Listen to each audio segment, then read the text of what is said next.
They asked me to come down and share with you the journey that my family and I have been on the past 20 plus years as we've moved down the path of regenerative agriculture. And it's been a long, slow process for me. I envy the young producers that are getting into this now because they're able to do it at warp speed, so to speak. One thing I want to make perfectly clear is that I am in no way here today to tell you how you should or shouldn't run your operation. That's up for you to decide. All I'm doing is sharing my experiences. However, I'm very confident that the principles I'm going to share with you today will work anywhere in the world where there's production agriculture and on any size operation in the world. So I know the operation I run's a bit larger than most of those in North Carolina. Just don't even pay attention to that. It has nothing to do with scale. It has everything to do with focusing on the resource in a holistic type manner. So this is what North Dakota looks like during the summer, a little bit different than North Carolina here. Here's another picture of our ranch at sunset. Our ranch is located right in the city of Bismarck's jurisdiction. City of Bismarck is approximately 75,000 people. There's about 100,000 people within 10, 15 miles of our operation. Realize that North Dakota only has approximately 650,000 or so people in the entire state. So a little bit different than you're used to out here. Now, most of the people, when they hear the word North Dakota, they think, boy, that's pretty cold up there. And we are a little bit. This is total days below freezing, with 223 days on average. We have about 120 frost-free days between last frost and first frost, you know? So that's our growing season, so a bit different than here.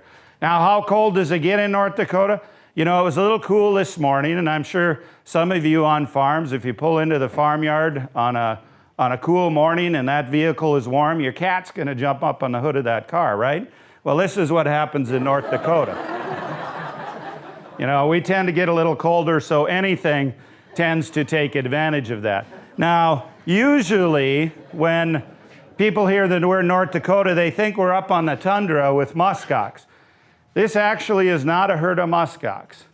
This is 300 plus of our cow-calf pairs grazing cover crops at 40 degrees below zero. And they're just fine out there. You know, I got to tell you, be honest with you, I felt a little sorry for my son as I sat in the pickup and made him walk out there and take this picture, but I made sure that he made it back. That's what our livestock do during the winter. You know, we don't treat them like a bed and breakfast. They are there to advance the resource for us and to convert cover crops into dollars. So they're acclimated to do that. So what do you have in common with me, somebody in this type of an environment? The thing we all have in common is soil. That's how come I'm so confident no matter where I go in the world and teach these principles, they'll work. Because we all have that common denominator of soil. So that's what I'm going to talk with you about today is how do we focus on our resources in creating a healthy ecosystem where we can advance soil health, thus advance our profits, and advance human health as we put more nutrient-dense food on people's tables. Now, I put this presentation together knowing there was going to be a wide array of people in this audience today, so please, at any time, if you have questions, just raise your hand and ask. I'll repeat the question, and I'd rather answer your question while we're at that point in the presentation. It'll make it more enjoyable for everybody. So what I'm going to do is give you a history of our operation and then how we've gone down this path of learning how to use the 5 principles of building a healthy soil and what we've done with it. Then later this afternoon, I'm going to get into our stacked enterprise model and discuss with you all the different enterprises that we do on our operation to convert these resources into dollars. So a little bit about the history of our operation. The operation that I'm on was founded by my in-laws back in 1956, and they farmed it from 1956 to 1991 when my wife and I purchased a part of it from them. The cropping system consists of about 2,000 cropland acres. Now, my in-laws farmed it heavy tillage. It was half summer fallow, half crop. Intense tillage then, multiple passes. They primarily just grew spring wheat, oats, and barley, all cool season small grains. And they did it with synthetics, fertilizers, pesticides, some fungicides, repeatedly every year. I was fortunate when my wife and I purchased it from them in 1991. We did some baseline soils work. And what we found was that organic matter levels were only 1.7 to 1.9% on the cropland. Now, historically speaking, soil scientists will tell you that in the northern plains there, organic matter levels should have been in the 7 to 8% range. So in other words, we had lost over 75% of the organic matter due to the way it was farmed, due to those farming practices. Now, NRCS came out in 1991 and they did some baseline infiltration work. And they found on those cropland acres, we could only infiltrate a half of an inch of rainfall per hour. Now, we only get 10 to 11 inches of rain per year. Then we get approximately another 4 to 5 inches of water from the 70, or in this year's case, 90 plus inches of snow we get. It's very dry snow. So we're working on about 15 to 16 inches of total precip. Well, if I can only infiltrate half of an inch per hour, and a lot of our rainfall comes in May, June as heavy thunderstorms, that means we're going to lose most of it. It's going to run off the soil, not infiltrate, taking with it soil particles and any nutrients. So that's critical to know. Now, besides the 2,000 acres of cropland, we have about 2,000 acres of true native prairie. What I mean by that is, to our knowledge, that has never ever been tilled. It has never been tilled as far back as we can trace it. So those 2,000 acres are where the majority of our cow herd and some of the yearlings graze during the growing season, and some in the winter also. We also have another 1,000 acres of land that was at one time cropland and now has been seeded back to perennials. And you'll hear me refer to this as tame season pastures, because we've seeded it back to more introduced species, so to speak. Now, my in-laws used to run about 65 cow-calf pairs and 20 to 25 yearlings. That's all they could run on this operation, because it was set stocked. The pastures had been overgrazed. They were put out in the pasture in the spring and left there till fall. That's just how it was. Brought in to the corral land and fed hay for approximately 6 months out of the year. That's just the way it was for many, many years. So when my wife and I bought it from them, we farmed what, quote unquote, conventionally. I really don't like that, and I'll explain that more further in the presentation. But what people refer to as conventionally, that's how we farmed it for a few years. Primarily small grains with tillage.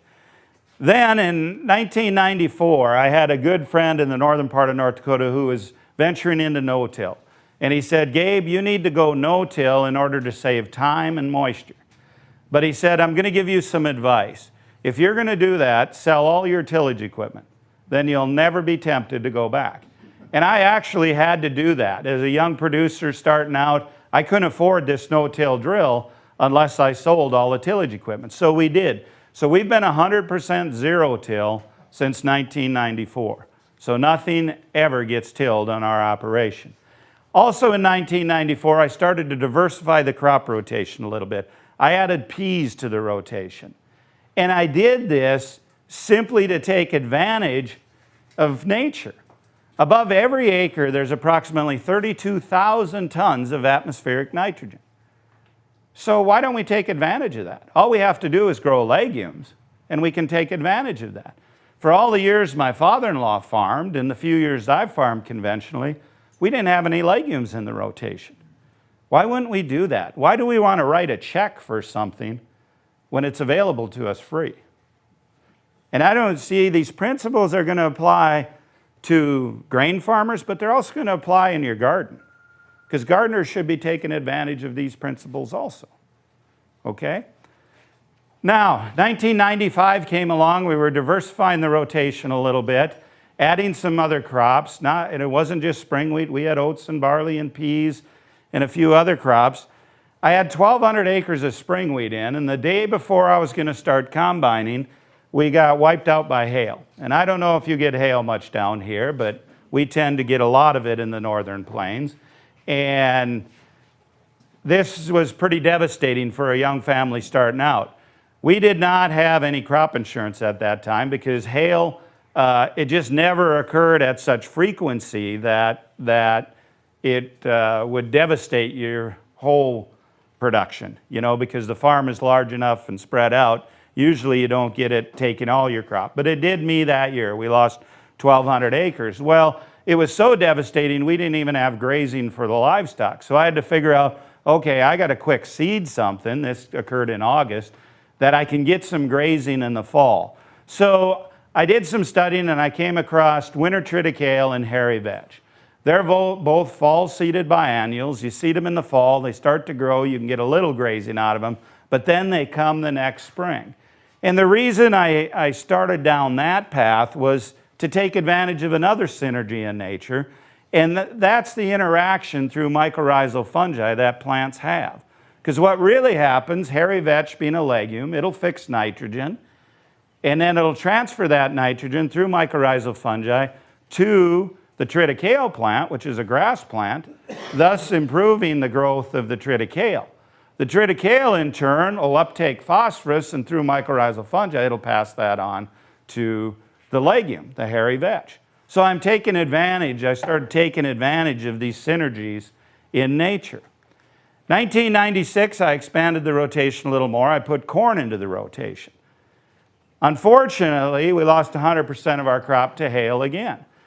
So I'm like, okay, this is getting pretty devastating. We need to start really cutting expenses because I was going 2 years without paying the bank back. They don't like that. Well, 1997 came along, and 1997 was a drought in North Dakota. Nobody in our area combined an acre. So I was now 3 years of no income off the grain. So my wife and I both took off-farm jobs, and we had to learn to really cut costs. So I had to learn, how am I going to get this soil to function without borrowing money? Because the bank isn't going to loan me any more money. Now, the good thing was my in-laws had a contract for deed on the land, so I was pretty certain they weren't going to foreclose on me, They had no desire to get back into farming, but it was a tough time. 1998 came along, and this is an actual photo off our ranch in 1998, and you can guess about what that brought. We lost 80% of our crop to hail again. So by that time, things were really starting to look pretty tough. The piggy bank was really starting to look rough. I was really starting to question my career choice, and my wife was really starting to question her choice of husbands, But the ironic thing is, amongst all the neighbors there was one other neighbor who got hit with 3 of those years, and there were several that had disasters 2 years. But we were the only operation that had devastation for 4 years running. And I tell people, those 4 years, although they were hell to go through, were absolutely the best thing that could ever happen to us. Because I never would have started down this journey of soil health. Laura would have never called me had it not been for these 4 years. Because it changed the way I looked at production agriculture. Now, after the fourth disaster there, the third hail event, I had to plant something. That one occurred in late June. I needed to plant something to feed my cattle. So I started planting sorghum Sudan grass and cowpeas. Again, a legume and a grass to take advantage of the free nitrogen in the atmosphere and then to transfer it and work in synergy with the multi-species. Now, we planted this cowpea and Sudan grass, and at that time, I didn't think of anything as a cover crop. I was just trying to stay alive, and keep my livestock fed. We could not put this up for forage because I simply did not have the money to buy the twine for the baler. So we started to graze our livestock on it into late fall and winter. So this was our first real foray into extending the grazing season also. So we started grazing these crops as far as we could into winter. Now, what I really started to notice, though, was that our organic matter levels, I mentioned on the cropland, they were 1.7 to 1.9. They were starting to move up. And think of what happened. For 4 years, I wasn't able to remove any biomass from those cropland fields. It was all pounded into the soil. And then we also started growing the covers and grazing on the cropland, which not many people were doing. A lot of people, after a small grain harvest, would turn their livestock out on that cropland to graze, but they weren't planting cover crops like this to graze. So we started seeing an improvement in our soil health, and I wasn't even thinking. The term soil health wasn't even around back then, it seems. Nobody was talking about it anyway. But it really made me realize that through my previous practices, I had been degrading the resource. Those years when I was doing tillage, I was degrading my resource. The years I was planting monocultures, I was degrading my resource. Now, many of you in the room know Ray Archuleta, and Ray and I are good friends, and Ray put this slide together, and he titled it, "This Soil is Naked, Hungry, Thirsty, and Running a Fever." And I really like that slide because that depicts what's happening on bare soil. I really realized that I had come to accept that degraded resource. I know there's people sitting here right now listening to me who are saying, yeah, Gabe, you can do it in North Dakota, but you don't understand. This is our soils, this is what we have. Well, I'm sorry, but you need to understand that you can change, you can advance your soils. Yes, the basic makeup of your soil stay the same, but we can improve the organic matter infiltration, etc. And that's what I'm going to talk to you about. We can advance the health of our soils significantly. I also realized that what I was really seeing was a lot of symptoms of a degraded resource. And I just listed some of them here. But I don't care if we're talking lack of moisture, compaction, low fertility, salinity, too much moisture, too little moisture, on down the line. All those things are really just symptoms of a degraded resource. That's all we've been doing as producers is treating the symptoms. We're not solving the problem. In my mind then, I come to the conclusion that the current production model was only about killing. You were either going to kill weeds, you were going to kill pests, you were going to kill a fungus, but we also are killing our diversity, we're killing our soil, and we're killing our profit. Now, I couldn't find any projections for North Carolina, but this was the projections last year for North Dakota. The projected return of the major cash crops. Look at that. Every single one was a negative. Now, that really makes you want to run out and farm, doesn't it? Just a few months back, I was doing a workshop in Nebraska, and this was in corn bean country, irrigated land. The majority of producers there are very large farmers producing corn and soybeans. There was 525 plus producers there, and they were all complaining because they lost quite a bit of money on their corn crop that year. And so I polled them. I asked them, well, what are you going to plant next year? Well, corn. And I'm like, oh, in my mind, that's the definition of stupidity. I'm sorry, but it is, What effect does all this have then on our quality of life, our schools, our businesses, and our communities? We can't stay in this type of a production model. And I really think this really limits opportunities for the next generation. My son went to university and has several degrees, and he came back to the ranch, which we always knew he would, and I'm going to talk more about that this afternoon.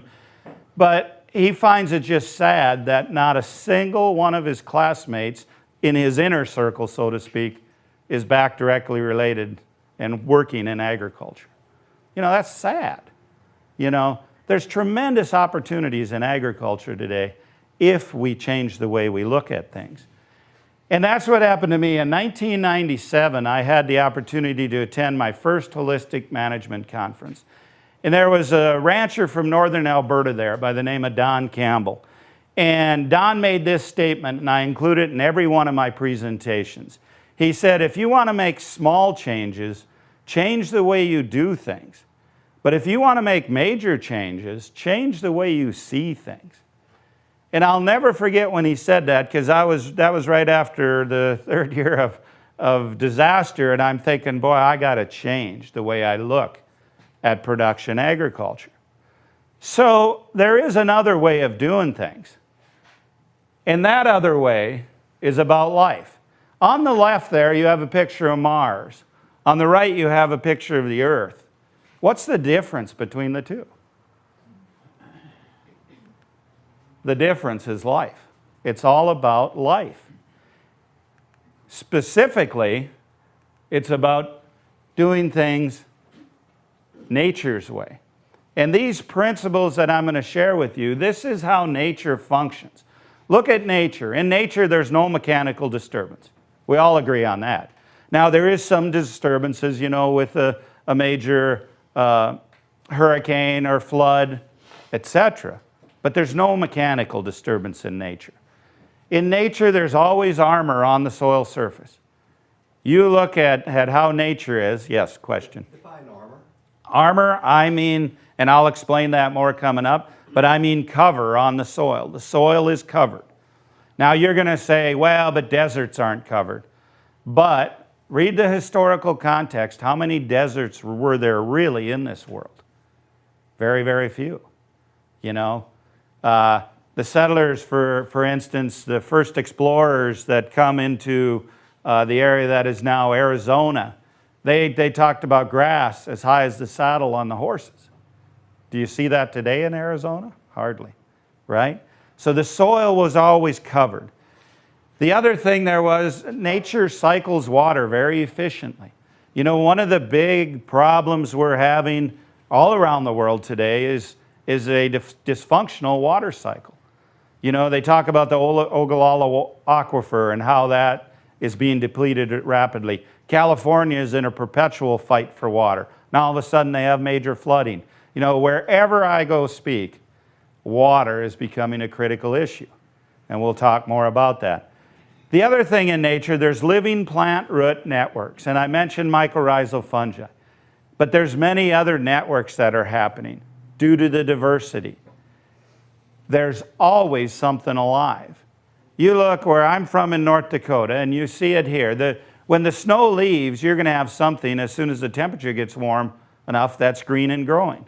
All the way up until the point that you have winter set in, right? There's always something growing. That's how nature functions. The only place there isn't, for instance, is like the field across the road here, where somebody's tilled it and purposely removed things from growing.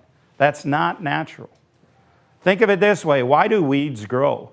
A farmer goes out and tills a field, what happens? Some weeds grow afterwards. Nature's trying to cover itself. Nature wants a living root in the ground at all times because that's how it works. That's how nutrient cycling occurs. And I'll explain more about that coming up. The other thing is, there's thousands of years of research and development. This is why I get upset at the words conventional agriculture. In Gabe's world, this is conventional agriculture. It's been around for eons of time. What we're doing is not conventional. We're trying to impose our will on nature, and we all see how that isn't working out, right? I like this photo. This is this was taken, I believe, in Australia, and this is a old lake bed. That's sandy soil, high salt content soils. Yet, look at the top layer here. What's the difference? I mean, was there all of a sudden, some storm came and deposited that amount of topsoil there on it? No. What's the difference? What's happening here? Organic matter. It's life. It's a growing plant. That's what made this. That's what changed it. That's how you can change your soils. I don't care if you're talking about in your garden, in your cropland fields, in your pastures, in your forest. You can change that because you can grow things. This really isn't rocket science, folks. It's simply following the principles of nature. Take a look at this photo. We've all driven in the mountains and seen where a tree is growing out of a rock, right? Is there a pocket of soil in that rock where that tree is growing? No, right? What's happening there? Plants take in CO2 from the atmosphere, correct? We can all agree on that. Photosynthesis occurs. Some of that carbon then, in other words, liquid carbon, that plant translocates to its roots where it is expelled out into the soil in order to feed biology. Here's a good example of that. This is a plant root. That is root exudates, in other words, liquid carbon, that is going out in the soil to feed biology. And it's the biology that runs its life cycle then that feeds the plant. This is how nature cycles nutrients. This is the way to take care and mitigate these climate challenges we're having now. Living plants can do it. I don't know how many of you, here's a way have tried or seen this type of an experiment, but I encourage you to do this on your own operation. Ray Archuleta did this, and he simply took this living cover, and this is from a cornfield. You just pull it up, some soil with some roots, and put it in some water. This takes about a minute, but where you can actually see that liquid carbon after doing this. And I encourage you to do it on your own operation because it does work. It just doesn't fail. What's going to happen is that liquid carbon will be released and you'll be able to see it here in this water. See that scum, that white foam? And there's a little bit over here, but you need the living root. See that? That's liquid carbon. That's CO2 out of the atmosphere through photosynthesis, going into the roots, and then being exuded into the soil. Now, a large part of that is consumed by microbes, but a small part of it is converted into carbonic acid. And it's that carbonic acid then that breaks down those rocks, making nutrients available, other nutrients, okay? So that's how that happens. So it all has to do with a living plant. Okay, this should play here. This is how alive our soils are. This is an air bubble in the soil. These are protozoa feeding on bacteria that are trapped against that air bubble. There's more microorganisms in a teaspoonful of healthy soil than there are people on this world. Yet how many of us as producers think about feeding that biology? On our operation, that's our number one goal, is to feed the biology. Because if we feed that biology, it's going to cycle the nutrients, making them available to us. And it's all types of biology that we have to focus on. Not only these microorganisms here, but all the macroorganisms also. So, how many of you, when you work with an agronomy center, how many of those agronomy centers talk to you about the life in the soil? How many talk to you about the fungal component in the soil? How many of your garden centers talk to you about fungal component in the soil? Plays a huge part in your profitability, yet they're not discussing it with you. I would fire them and find a different source for your inputs if you're using any. Okay? Why is fungus important in a soil? Mycorrhizal fungi secrete a glue called glomalin. It's a sticky substance that starts the formation of soil particles. So this is fungal hyphae, and those biotic glues start forming soil particles. You have to have them in order for soil particles to hold together. If not, there you have soil without life. You add the life to the soil with the mycorrhizal fungi and biotic glues, then you can truly form healthy, functioning soils. Soil should look like dark cottage cheese. This is what healthy soil should look like. Now, I guarantee if we go to any of the fields around here in North Carolina that have had excessive tillage, we're not going to see soil that looks like that. But Gabe, you don't understand. Our soils just aren't like that. No, you don't understand. Healthy soils are like that. Yes, the soils appear a little redder down here, but they're still going to look like cottage cheese if they're healthy. I'll talk more about this coming up. You have to have soil aggregates. A soil aggregate will only last approximately 4 weeks, and then new ones need to be formed. If we go out and continually till our soils, we're going to tear apart that mycorrhizal fungi, and there's no way it'll be there to exude those biotic glues. It also takes biology to build soil aggregates.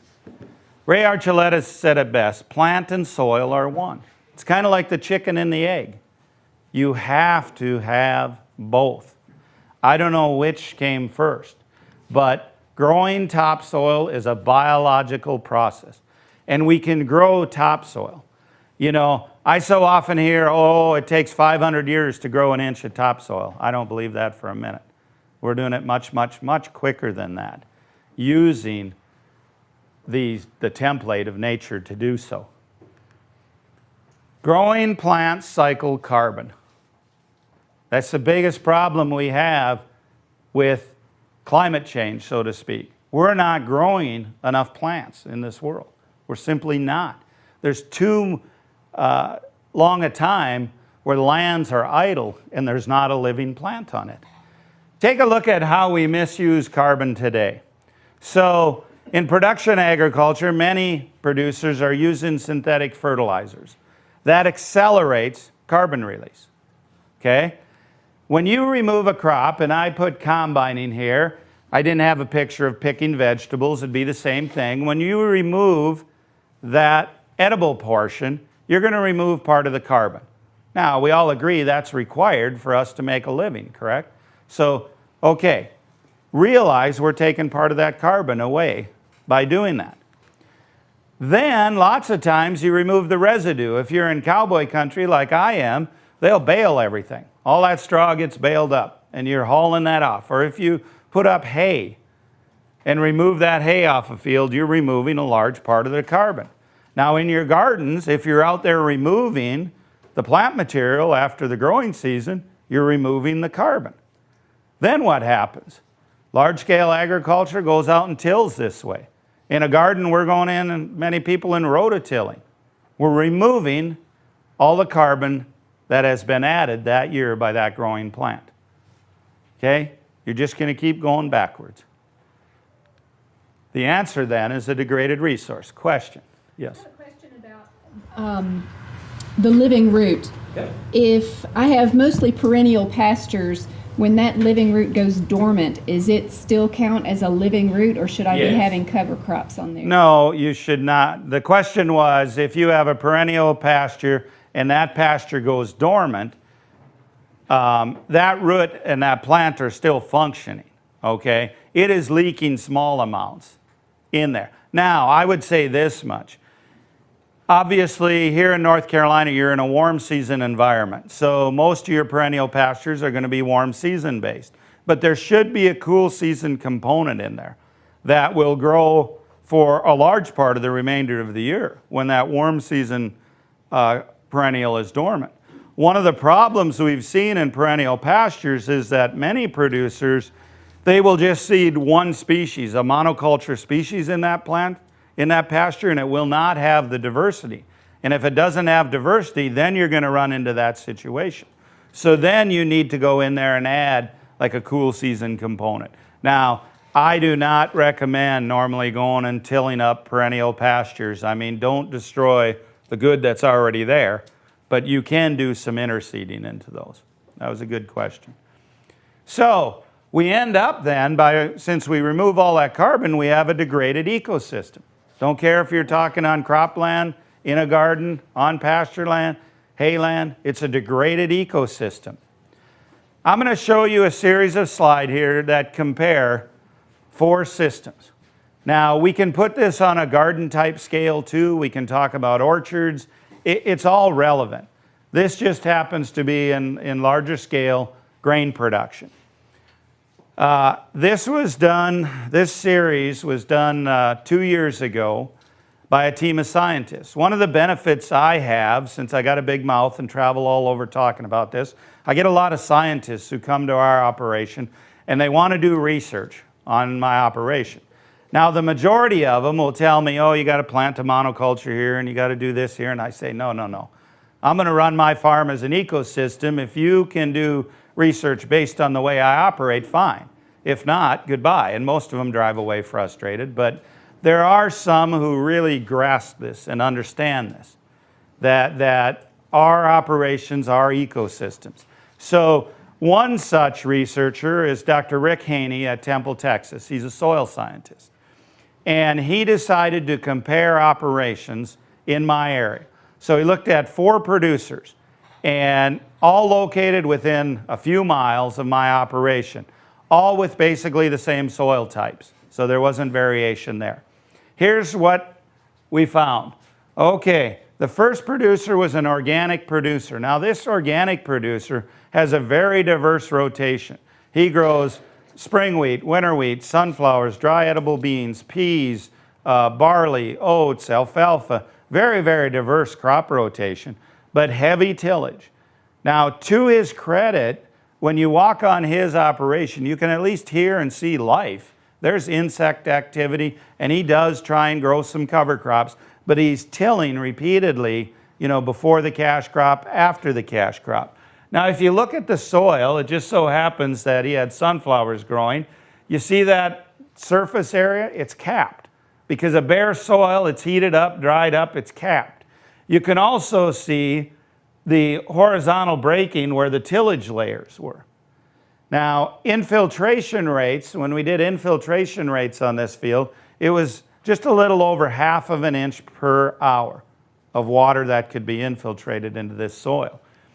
You also could see that it was not real high in organic matter, and the test showed it was about 1.8% organic matter approximately. And I'd have to look at the test to be sure. But it was typical. Notice that if you look at the sunflower roots, they only penetrated as far as that tillage layer. That's all the further those roots could penetrate, and then they hit that hard pan and they just quit. And if you also notice, there's not a lot of soil aggregation there. You don't see those soil particles that I talked about. So you could certainly see why infiltration would be so poor. Okay, the next producer had practiced no-till for over 15 years, although I prefer to call it minimum till because he did have points on his seeder and he injected anhydrous ammonia. He only grew flax and spring wheat. Those are the only 2 crops he grew. With the exception of this year, he had seeded his spring wheat crop, and on May 22nd, we had 3.5 inches of rain in 45 minutes, and it washed his entire spring wheat crop away, and he had to plant sunflowers. So I told my son, see, Paul, that's God's way of making him get diversity, that rain event. But if you look, there's really not much difference. You'd swear that's the same soil types, right? You'd swear that's the same field. Capped on the surface, horizontal breaking, not much aggregation. Really not a lot of difference there. Infiltration rates were the same. Organic matter levels were slightly better on this field as compared to the organic producer with the heavy tillage. Third operation had been practicing no-till for 20 years. I called it medium diversity. They grow corn and sunflowers and malting barley, occasionally spring wheat, soybeans. So there's a little bit of diversity, but high use of synthetics. Fertilizers, pesticides, fungicides, tremendous use of synthetics. This is the poorest soil that Dr. Haney tested. That's like a brick. And the reason being, even though it's 20 plus years of no-till, that high use of synthetics, what does that do? Kills mycorrhizal fungi, kills soil biology. In my mind, this is more or less a hydroponic situation. The only purpose of that soil is to hold the plant upright because this soil is not transferring nutrients. This had the poorest water infiltration of any of those we tested, well under 1/2 an inch per hour. Okay? So when you hear producers out there talking about, oh, I'm no-till, does it matter? No. There's good no-till, poor no-till, good organic, poor organic. My whole point is it's the system. Fourth operation is ours. Now, we've been no-till, as I said, since '94. We integrate livestock. We have used 0 synthetic fertilizers since 2007. We have not used any pesticides or fungicides since before the turn of the century. We occasionally do use a herbicide. But look at the soil aggregation here. You know, how easy is it going to be for water to infiltrate? And I'll talk coming up about my water infiltration rates. How easy is it going to be for a new seedling to grow down in this soil, right? Those roots to penetrate that soil. The other thing is tremendous amount of soil life, and I'll talk about that. Now, when Dr. Haney analyzed this soil, he analyzes it for what he calls water extractable organic carbon. And think of it this way. Organic matter, we're all familiar with organic matter. Organic matter is the house that biology lives in. Water extractable organic carbon is the food. In other words, when I showed that root exuding those root exudates, that liquid carbon, that's what he's measuring for. How much food is there for the biology? So here's the test. This is pounds per acre of nitrogen, phosphorus, and potassium. And then over here is water extractable organic carbon. In other words, the food that biology eats. So the top line's the organic producer. Then we have the low diversity flax spring wheat producer. Then we have the high synthetic producer. Look at that. There ain't a lick of difference between those three producers. So in my mind, it doesn't matter if you're organic. It doesn't matter if you're low crop diversity. It doesn't matter if you're no-till for 20 plus years. It's what are you doing to treat your operation as an ecosystem. And the same thing holds true for your garden. These tests can be taken garden level too. Now the bottom line is ours. Okay, look at that. Nitrogen, I have 281 pounds per acre at the time of this sample sitting there. I can grow any cash crop I want and not have to add any synthetic nitrogen. Phosphorus, look at my phosphorus levels. For years, I was told by scientists, Gabe, your system is going to crash. You're going to run out of phosphorus and potassium. Really? I keep getting more every year. Now, technically, obviously, it doesn't appear out of nowhere. But what this is measuring is in the top profile. Our plant roots and biology make more of that available. They're converting the organic phosphorus into inorganic. They're bringing it up, making more of it available. Obviously, we're not multiplying it, okay? But look, I haven't added any yet. I can produce any crop and then some on those amounts. The most important thing in my mind, though, is right here. How much food do I have for soil life? Look at that, 5 times the amount of any of the other producers. Yes, sir. Is yours just livestock, or do you also do grains? Oh, no, we do a lot of grain farming. The question was, do I only add livestock? Are we grain farming? Yes, we are grain farming. Okay? Yes? So are those numbers for perennial pasture? Or? These numbers are off of cropland, because we were comparing like to like. So this is cropland acres. Perennial pasture, we have sampled our perennial pasture. That's a great question. They would be slightly lower here, because in our environment, in the northern plains, it was a low nitrogen environment. And most of the soils across North America were low nitrogen environments. One of the real, how do I say this, downfalls of the current production model is we're trying to outproduce our environment. We're trying to take an ecosystem that was at one time a low nitrogen system and to create a system of a cropping system that has very high nitrogen requirements. Okay? Yes? So you have some pristine prairie. How Yes. does that correlate to your grazing land?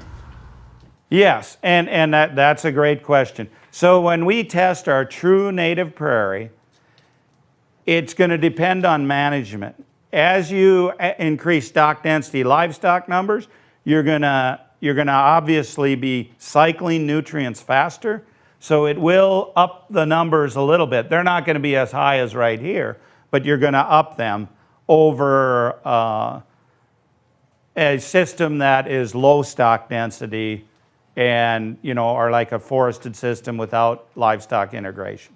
So our management has a lot to do with these numbers and how we can accelerate or decelerate nutrient cycling according to what we want to do. Hopefully that makes sense. Yes? The organic farmer that tills, Yep. they're not using synthetic fertilizers, but are they like tilling in compost or something? Or? He is not using compost. He's got almost 6,000 acres in organic grain production. You can't make enough compost to cover that many acres in our environment, you know. So what he's using is cover crops or green manure type crops like clover and plowing them down. But this shows you right here, that tillage pass, it'll just volatilize and you'll lose the majority of it. Because anytime you till, you're going to accelerate that. So all he's Decomposing. adding is the cover crop. Yep, or residues, yes. Now he does use some amendments like fish oil and rock phosphate and things like that. All three of these top ones are using some form of inputs. Now, technically I am a little bit here too because we do feed a little mineral to our livestock. But it's such a minute amount and I'll explain that coming up. Okay? Yeah, can I ask a question about Yes. So just to make sure I understand your system, so you're taking cattle that are running on your prairie and then also running them on your cropland? That's correct. So At probably times. moving your At grains. times. Now, we're way too big, and we're actually shrinking the size of our operation. We're at 5,200 acres. We were over 6,000. We only own 1,400, but we're letting a lot of that leased land go because we can't get over all our acres like we should. So yes, we're moving livestock on, but I don't want to give you the impression that it's all ultra high stock density on all the cropland acres. No, not going to happen. Not enough hours in the day. My question was basically, like, do you think you're moving phosphorus and potassium from your prairie to your cropland? Yes, no doubt that day of that move, but what about when they go from cropland back to prairie? They're taking it with them. So, you know, that's kind of a moot point because it's all one system. Yes. Good question, though. Okay, on our operation, we have accomplished this with zero added fertility, no microbials, no foliars, or any other input added to the system with the exception of seed, because I do buy cover crop seed, and a small amount of livestock mineral. Last year, we run a little over 300 cow-calf pairs. We run between 400 and 800 yearlings and grass finishers. We have a flock of sheep. We've got pastured pork. We've got 1,000 laying hens, plus some broilers. We use less than 1 ton of livestock mineral. So to say that's really adding, yes, it is, but a minute amount, okay? So the only compost we use, and I'll talk more about this later, is a little bit in our larger scale vegetable gardens. That's it. We don't use any out on the cropland field. Yes, ma'am. How densely are you seeding a cover crop? How densely? Yeah. That's a great question. It's going to do, seeding is more based on plants per square foot and according to what species you're planting. Because obviously some species stool more than others, spread out, some don't. I like to go by like wheat. Wheat in our environment, you're seeding about 1.2 million seeds per acre. Cover crop, we're going to seed at about 75% of that. So around 800,000 approximately seeds per acre. But it'll really depend on what species we're seeding. Okay? So my whole point of this previous testing is soil carbon is the key driver for the nutritional status of plants and therefore the mineral density in animals and people. Soil carbon is the key driver for moisture holding capacity. The more carbon you have in the soil, the more moisture you can hold in your soil. In other words, soil carbon is the key driver for farm profit. How many of you who deal with a garden center or agronomy center do they talk about carbon? You need to fire them and find one that does. It's all based on carbon. People want to know how we get our soils to that point, right there. It's all about growing things, taking carbon out of the atmosphere, putting it into the soil. I have the opportunity, I get on hundreds of operations all over North America every year. I can tell the potential profitability of any operation. I don't care if it's a grain farm, a livestock operation, a vegetable farm, an orchard. I can tell the potential profit of any operation by the amount of carbon they have cycling in their system. How good are they at taking carbon out of the atmosphere, putting it into the soil? If they're doing a good job, they're going to have a much higher profit potential as compared to other operations. And the road in here, you all saw the land right across the road here that was tilled, bare, nothing growing. Yet further up the road, we passed a field that had a nice lush stand growing on it of covers. Which one's cycling more carbon, right? Think of it this way. If you take a plant and then lay it here, dry it out, okay? After you remove the water from a plant, 97% approximately of that plant is made up of carbon, oxygen, hydrogen, and nitrogen. Okay? All of these elements are in the air, and they're all free. Think of that.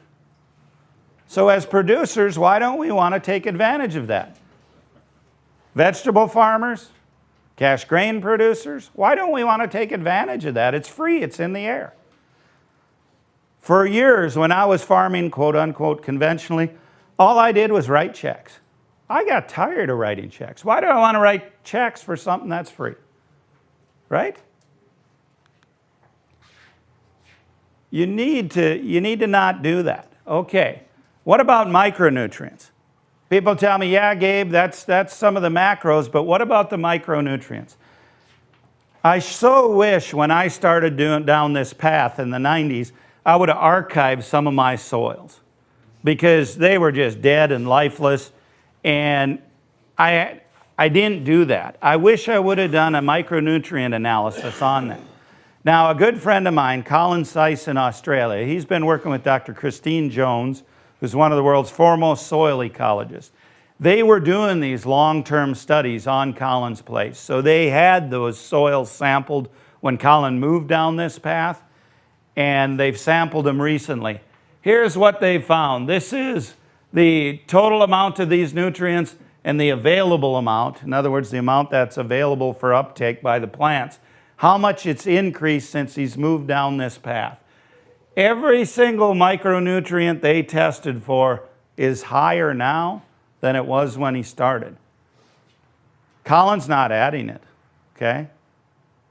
It's the plants and the soil biology that are making it more available. I just had a conversation with Dr. Jones 3 days ago, and I specifically asked her, I said, how many places are there in this world where there's production agriculture that we cannot profitably grow crops without added inputs?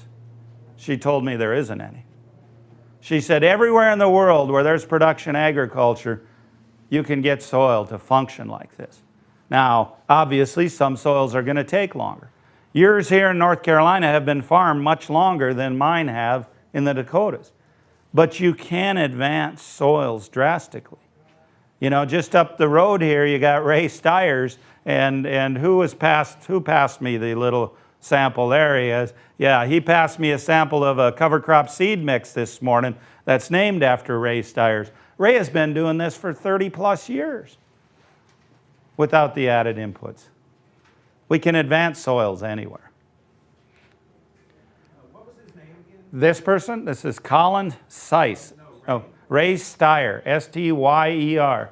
He's an elderly dairy farmer up there. Absolutely tremendous. I was on Ray's place in 2011. Looked at his soils, 4.5%, 5% organic matter soils. Just beautiful. Just beautiful. Yes. Ray's Crazy Mix? Yep. Okay. Ray's Crazy Mix, it's called. Yes. Look at what Colin's done in Australia, though. His soil now has over 200% more organic carbon. And it's amazing. I've stood in his pastures right here. We crossed the fence into his brother's land. It's night and day difference. Night and day difference. And all Colin's doing relates to your question earlier about growing things. Colin has, like you would hear, predominantly warm season pastures. He goes in the fall then and seeds cool season cash crops. So he's seeding into there, like oats or canola or rye, or now he's trying multi-species covers. But so he has something growing all year, and this is the result. So for gardeners out here, or those in vegetable production, why wouldn't you want to do that on your garden? And I'll talk a little bit about what we do in our environment later on. But always, always have something growing. There's a lot of organic producers up my way now who are in vegetable production. What they're doing is they're actually taking one plot of land, making it a cover crop year, growing their vegetables on the other plot, and then they're switching every other year. And it's amazing. They say their profitability is much, much greater now because the soil health's improved. And most importantly, the nutrient density of those vegetables, the produce that they're growing, is much higher because you have more nutrient cycling. Questions? Are they plowing? Are they plowing that in? No, what we're strong, now some of them are, but they're not going to advance as far as those that, in our environment, we get to use winter to kill most everything, you know. In environments that aren't as cold, they're rolling it down with a crop roller, and they're terminating it that way. Now you're going to have to be careful which species you used, so it can be terminated by rolling. Obviously, you wouldn't put a perennial species in there, but you can grow species that can be easily rolled down. So, how did our operations grow soils? Simply by following those principles of nature. That's how we did. So this is our ranch sign as you pull into my yard. We try very hard to explain to people what we're doing. We're focused on regenerative agriculture. That's what we're focused on. And I'll talk more about that coming up. This last summer, we had a little over 2,100 visitors through the yard, and I want everybody that pulls onto our place to know that's our focus. You know, I get real tired of the word sustainability. Why in the world would I want to sustain a degraded resource? That ain't going to get me anywhere. I need to be regenerative so that future generations can have the opportunity to be sustainable. Okay? But we need to regenerate our soils. So, this is my cash flow statement. I know that's a little hard to see. But we start with carbon, soil, water, sunlight. We grow cash crops, cover crops, perennials. And I'm going to get in depth with this afternoon. Here's all of our income streams that we have. So these principles will work anywhere in the world where there's production agriculture on any size scale. So I have had visitors to our operation that have a windowsill planter box, and they're using these principles, okay? From there up to, I've had producers that farm over 1 million acres on our operation. They're using these principles. So don't get it in your mind that they won't work on your operation. You know, it was once said, whether you think you can or you think you can't, you're correct. And I really believe that. The people I speak to, you know, those that are making it work are those that want to make it work. Those that are saying, oh, it doesn't work, they don't want to make it work. You know, they just don't want to apply the principles. So now I'm going to share with you those 5 principles of creating a healthy soil. The first we talked about was least amount of mechanical disturbance possible. Now, see this photo here? That's off of one of our native pastures. I tell people I bought that land for 2 reasons. Number 1, it has a tremendous amount of diversity on it. Number 2, because with that many rocks, I'd never be tempted to till it, you know. And that we have rocks, you know. If you want to see rocks, come to our place. There's a commonality among tillage tools, and I stole this slide from Dr. Dwayne Beck. He runs Dakota Lakes Research Farm in South Dakota. He's kind of known as the godfather, so to speak, of no-till in North America. All tillage tools destroy soil structure. There's no arguing that point. They do. As we till, we're going to destroy the soil aggregates. We're going to destroy infiltration. All tillage tools reduce water infiltration. All tillage tools reduce organic matter. And that was the question earlier about the organic producer, and he's plowing in these covers, but the problem is, through tillage, it's going to volatilize, and you will accelerate decomposition of the organic matter. Remember I said on our operation, Northern prairie soils were in the 7 to 8% organic matter range. When I started, those soils were then 1.7 to 1.9. That was due to the tillage. The more you till, the more you're going to decrease organic matter. All tillage increases weeds. Temporarily, it'll kill some weeds, but what is nature trying to do? Cover the soil. If tillage really controlled weeds, why do you got to till more than once? Right? You know, nature tries to put armor on the soil and have a living root in the soil at all times. That's why weeds grow. I really like this series of photos here. This was taken from out east here. A producer had a forested area. He cleared part of that forested area and farmed it monoculture soybeans for 17 years. Organic matter levels went from 4.3% down to 1.6%. This is the same soil. I so wish I would archive some of my soils when I started, because this is how they looked. How much water is going to infiltrate into that soil? How much carbon is there in this soil to feed soil life? How many pore spaces are here to house biology? The majority of biology, microbiology in the soil, live in and on films of water surrounding those soil aggregates. If you don't have soil aggregates, you got no home for the biology. If you don't have a home for the biology, you're not going to cycle nutrients. That's how soil becomes dysfunctional. Now look at it magnified. Which of these is going to infiltrate water? We can sure see that, right? See the pore spaces where all the biology can live? If a new seedling starts here, how easy will it be for that root to go down, cycle nutrients? How about over here? You know, think of those photos I showed of the 4 producers. This is what it is. This is what we're doing by our management practices. Here's another example of it. The top half is tilled soil. The bottom half is not tilled. There's a huge difference there, right? We bring this upon ourselves by our management practices. I showed you this when I talked about the organic producer and then the minimum till producer. Look at that crust on the soil surface. And I see this often as I travel really anywhere in North America, but specifically in the eastern half of the United States. I often see this in the cornfields, that type of crust forming. How's water going to infiltrate in there? The other thing, we'll talk about temperatures coming up. So, I showed you a picture of this was the first no-till drill I've owned. I have a 20-footer now, but the same basic concept. This is a no-till planter that we use. This is the type of residue I like to plant into. And I'll talk more about that coming up. No, that's what 70 plus inches of snow does. Yeah. We use winter to our advantage, you know. Okay, here's where I went through with my drill. This is after I seeded. If you look close, you can see the rows right here. There's another one right there. That's in 7.5 inch spacing. That's the type of armor I want on the soil surface. Organic producers, it's critical that you minimize tillage.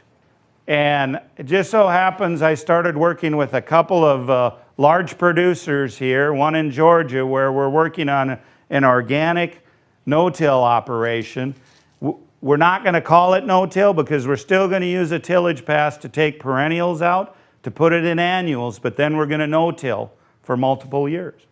We need to reduce the tillage passes. It is possible to grow vegetables without tillage, and I'm going to show you how we do it. Here's how my friend David Brandt does it. That's his no-till precision pumpkin planter right there. Here's a close-up view of it.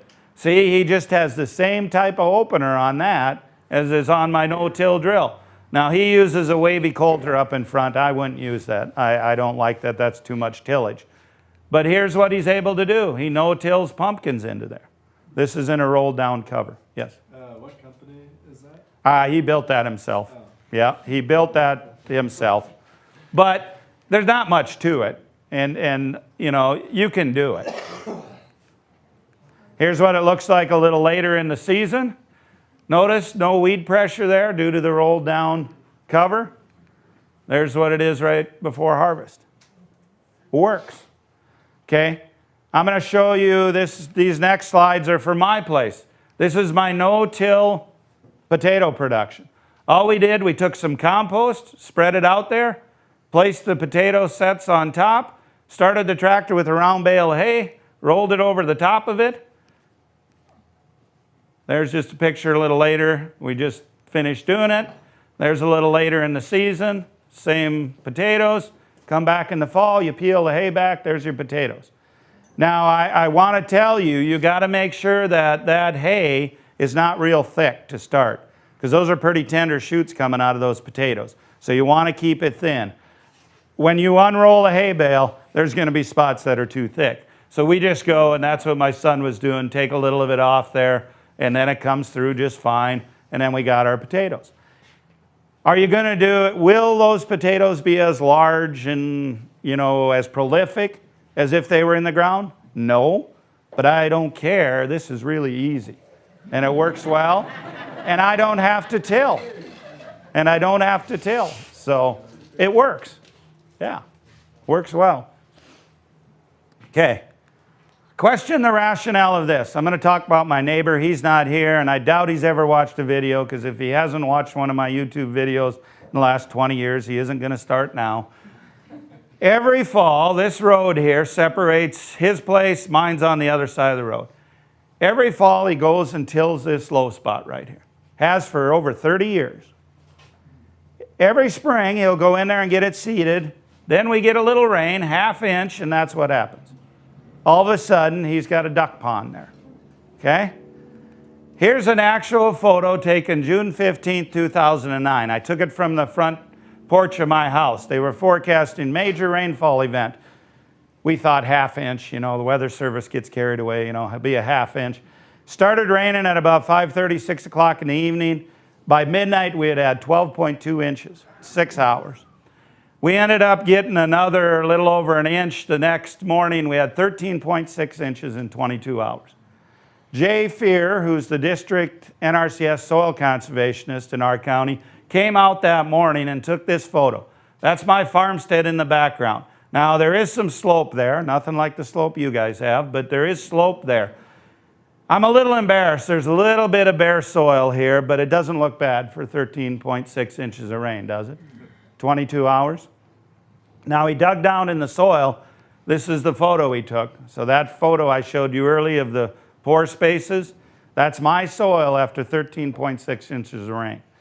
Jay makes the comment, and he tells many people, you could have drove across this field with a truck that day and not rutted it up. Where once I could only infiltrate a ½ of an inch an hour, now I'm able to do this. Now, did I infiltrate all 13.6 inches? No, but what could move through the soil, it infiltrated, then moved throughout the soil profile. Here's what I can do now. This is an inch of water now. This is how fast I can infiltrate an inch of moisture. The answer is 9 seconds. The second inch, I can infiltrate it in 16 seconds. So 2 inches of rainfall in 25 seconds. That's the same scientists that did those soil tests took this. And they videotaped it, and I'll never forget, because they drove immediately up to the house and said, you got to see this. We just can't believe it. And they said, we did it multiple times. I'm not going to say that all my soils are like that, but we certainly have some of them like that.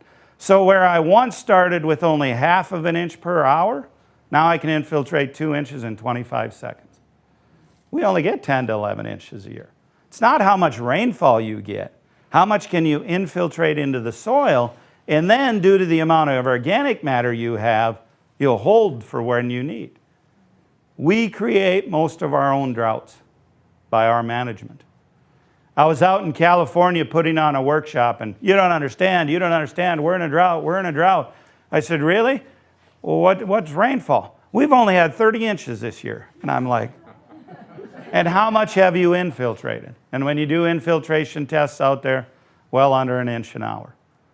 They think they're in a drought, but they've destroyed their soil resource, so they cannot infiltrate what water they do get. That's the key.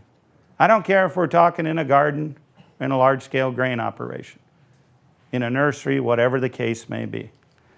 appreciate the potential runoff and erosion from a conventionally tilled field like this, you really need to be out here during the most intense thunderstorm of the year. Since most people aren't willing to do that, here in Virginia we use a rainfall simulator to help our farmers tell the story of what happens when it rains really hard.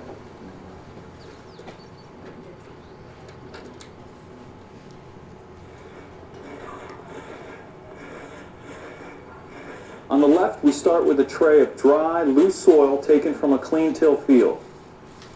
On the right, we start with a slice of intact surface soil from a long-term no-till field. This soil is not only protected with a mulch of cover crop residue, it also has a stable, porous sponge structure. You know, years ago, as a kid, I remember, you know, you'd get these big, heavy thunderstorms in the summer, and it would just wash the field, and you'd end up with mud down the road. And I'm talking about mud that you'd go over there with a skid loader and scoop out of the way so the cars could go down the road. What I'm seeing now is I'm seeing these heavy rainfalls, and I'm barely seeing a trickle coming out of the field. After we simulate an extremely intense thunderstorm for 5 minutes, the differences are obvious. Most of the water we applied to this soil has run off into this jar, carrying away with it a thin but very significant layer of topsoil. What else ran off? All the nutrients, right?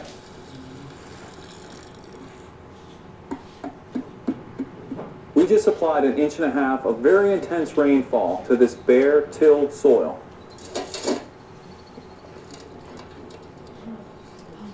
Obviously, we harvested very little for future plant use. So why do we till our garden? Meanwhile, this no-till soil has absorbed virtually every drop of water we applied. What little ran off is clear.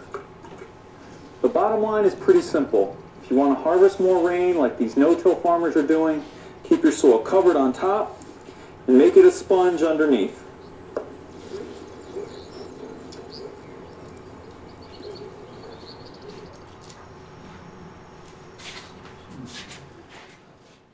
If you have too much water, you need to increase your crop intensity. In other words, grow cover crops to utilize that water to cycle carbon. If you don't have enough water, you need to increase the water holding capacity of your soil. The only way to do that is by growing something.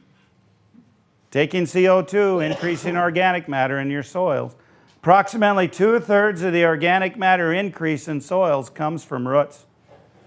You got to grow something. That's the whole key. See, it's totally antagonistic to what we've been taught for the last 50 to 70 years. It's just wrong. It's only going to happen if you have good soil aggregation and structure. One must have high populations of mycorrhizal fungi. In 2003, I had the real good fortune that this lady came to work for the ARS station, Mandan, North Dakota, which is only about 20 miles from my ranch. It's Dr. Chris Nichols. She was working with Dr. Sarah Wright at Beltsville, Maryland, when Dr. Wright discovered glomalin. Dr. Nichols came out to my place and she said, "Gabe, you've advanced your soils, but you'll never truly be sustainable until you eliminate your synthetic inputs." So what I did then, realized I went through those 4 years of hail and drought. I couldn't afford much synthetics. Once I got through that, I started adding back some synthetic fertilizer. Then she came in 2003 and told me that. So the years 2004 through 2007, I did split trials on some of my cropland. I was never fertilizing near full rates, or what recommended rates I should say, of synthetics, but I was fertilizing some on my cropland. I took part of the field and I would apply synthetic fertilizer. I took the other part of the field, no synthetics. All 4 years, the non-fertilized was equal or greater in yields to the fertilized. So I quit. So we haven't used any synthetics since 2007. Now, I tell producers today, I in no way am I here to tell you if you're using synthetic fertilizer, whether it be on your gardens or on your cropland fields, to quit using it immediately. Soil's like a drug addict. You're not all of a sudden going to have this population of biology that'll take care of it. You got to wean yourself off it slowly. But that's where Dr. Haney's test, the Haney test, works so well. Because you can test your soils, and you can do it in a garden environment, you can do it in pastures, you can do it on cropland. Take a soil sample, send it to a lab that does the Haney test. It will give you a real good indication of the health of your soil, the respiration of it, and how much biology you have working for you in it. So that's what I recommend. And then you wean yourself off it slowly. And it works. How are you going to know if it works or not unless you try it on your operation? And you know, it all depends on, people always ask me, well, how much should I try it on? What'll allow you to sleep at night? You know, there's guys like me who I'll just do it on everything because I just know it'll work. But a lot of people, you know, they're going to do it over the hill in the back 40 where none of the neighbors will see. See, on my operation, I-94, the interstate running through North Dakota, is right on the south side of my land. I want to do every experiment right there so every person can have something to talk about, you know? I want them to be able to see. First time I ever grew sun hemp, I don't know, there were so many skid marks on the highway. I don't know who was stopping more, the hippies or the highway patrol, you know? I don't know who, but anyway. I mentioned we eliminated our synthetics. What this has allowed then, yes, we were already no-tilling our soils. But remember my neighbor there, long-term no-till, but he didn't have, his soil structure was terrible. I told you the porous soil we tested. Synthetics also affect mycorrhizal fungi. Okay? So when I started backing off the synthetics, I noticed another advancement in soil health because my soils were now able to start aggregating again. And we were starting to get that structure. Mycorrhizal fungi build soil aggregates. This is a great picture, I think. This is a pine seedling here. There's the main roots of this pine seedling. All of this is mycorrhizal fungi. Mycorrhizal fungi has the ability to form that association with certain plant species, and it transfers nutrients to that plant species. In turn, the plant is feeding that mycorrhizal fungi carbon, CO2. You know, I get a kick today, there's all this technology. Oh, we need this variable rate fertilizer application, you know, so we can precisionally put these nutrients right where we need them to be. Dr. Chris Dean Jones, one of the world's foremost authorities on mycorrhizal fungi, will tell you these have the ability, one single fungi, to cover thousands of acres if you don't disturb it. So on my operation, I don't worry about any of that. For one thing, I'm not going to apply the synthetics. But why would I when the fungi will transfer the nutrients for me? You know, and you want to Google mycorrhizal fungi on YouTube. There's some really great videos where they went and they took radioactive isotopes and they put it in a tall tree out on the west coast in the forest out there, and they came back. I don't remember exact days, 3 days or a week later, and they found those isotopes had spread to all the seedlings around there through mycorrhizal fungi. Transfer of nutrients. It's absolutely amazing what plants will do. The other thing certain species of mycorrhizal fungi have the ability to do is they move in and occupy this. They move in through the cell walls, and this depicts a root and the cells in a root. They move in and occupy that space. If that space is occupied by mycorrhizal fungi, then that plant is not as susceptible to pathogens and nematodes. So it also acts as a defense mechanism for the plants. Yes? I'm assuming this fungi is naturally occurring, or does it come with certain plants? No, it is naturally occurring in native areas. You know, like if you have a road ditch or a hedge line along your fields, it's going to move out from there. But we can't kill it. You can't rip it apart with tillage, and you can't feed it synthetic fertilizers because that will have a negative response then to it. Now, the unfortunate thing about it is there's Dr. Wendy Tahari is in Georgia. She set up a lab that tests different cultivars and grains if they're able to form that symbiotic relationship with mycorrhizal fungi. What she has found is a startling number of the quote unquote improved varieties we have of corn, wheat, etc., are no longer have the ability to form that association. So in other words, and I'm sure they didn't do it on purpose, but the plant breeders, they're so focused on yield, they forgot about that association in the soil. Now those plants no longer have that ability. That's one of the reasons on my operation, I'll talk a little bit about it later this afternoon, we keep as much seed back as we can from our own operation. You know, I have like hairy vetch that I've bred up over the past 20 plus years.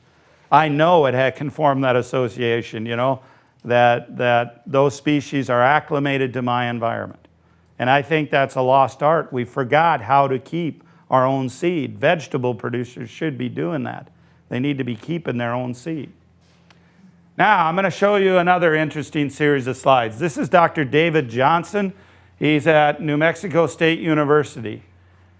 He did some research. He wanted to find out if a new plant, what's the most important thing to it? Is it nitrogen? Is it phosphorus? Is it potassium? Is it organic matter? What's going to determine the health of that plant? You know, is it a tomato plant, a carrot? What's going to determine the health of that plant early in its life stage? Now, you need this is correlation factors here. You need a factor of about 0.8 to really be significant. Look at that, nitrogen, 0.001. That doesn't matter for early health in a plant. Phosphorus, 0.041, doesn't matter at all. Potassium, 0.003, that doesn't matter. Organic matter, 0.12, matters a little bit, but not really. What matters the most? This is fungal to bacterial ratio of your soils. 0.04, look up here at 3.68. These seedlings were all seeded the same day. Look at that. What matters most is how much fungi do you have in your system. What kills fungi? Tillage, synthetic fertilizers, chemicals, pesticides, right? What are we doing in our gardens? We're tilling, rototilling, you know, right? And we wonder why we don't have healthy plants, seedlings right away. It's not fertilizer, it's fungus. Yes? Do you think the depth of tillage will affect that if you just do light tillage on the close to the surface? The question was depth of tillage, will it matter? The majority of the biology in the soil live in the top 2 inches. Okay? Now, there's some down further, but the majority are right up there near the surface. So that's the problem then. Yes? So do like germinating mixes contain mycorrhizae, or should you buy, because you can actually buy it and mix it? The question is, you can buy mycorrhizal fungi. You need to ask the experts about that. I believe there's good mixes out there and there's not good mixes.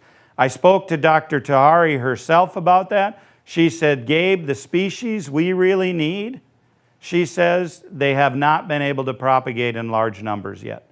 That's what she told me. I am not an expert on this. I'll tell you what I do when we make our compost, where the vegetable gardens go, because we apply that compost on there. I use a 2-year process. I go out to my native pastures, because healthy native pastures are going to have that fungi in them. I take several bucket loads of soil. I mix it in with my compost and leave it sit a year so it proliferates throughout. So then I'm inoculating my gardens with it. That's what I'm doing. I am not using any of the bought-in fungus. It may be, some are out there, might be good, I don't know. I can't make that recommendation to you. Gabriel, Yes. Are you also relying on the synergy of the diversity of your cover crops to help get the fungi out there on the farm? The question was, will the diversity of my operation help get fungi out there? Absolutely. Absolutely. The more species diversity, the more that's going to proliferate mycorrhizal fungi. Same with a living root in the ground as long as possible. That's why we can't let our gardens go idle for a part of the year. If you're able to grow something, unless you're like we are, 20 below zero, you know, you need to be growing something on there as long as possible, and I'll get to that. But this was a real eye-opener for a lot of us, that fungal to bacterial ratio. We hadn't been talking about that. Yes? A measurement. Just so happens, my next slide, okay? This is a soil food web analysis. These were taken way back in 2005.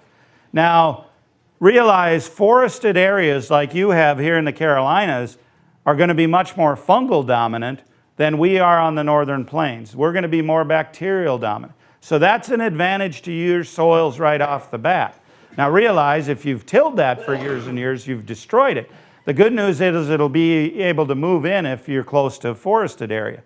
So here's one of my neighbors back in '05. He had a bacterial count, total bacteria of 2243, fungal of 205. So he was 10 bacteria for every one fungal. Totally opposite of where you want to be. This is really common in the northern plains. You know, a lot of people I get asked all the time, Gabe, what soil test should I be taking? The best soil testing tool you have is a shovel. Take a shovel and go look at your soil. Is it aggregated? What does it smell like? Is there pore spaces there? Is there earthworms there? You can tell these things. I can tell more from a shovel than I'll tell by a soil test. Now, back in '05, this was my fungal to bacteria, right across the road from the neighbors. I was at 405 bacteria, 274 fungal. About 1.5 to 1, a little under that. So I'm getting a lot better. I have not tested it lately. I need to do that. But you can test for that. So how do we increase mycorrhizal fungi?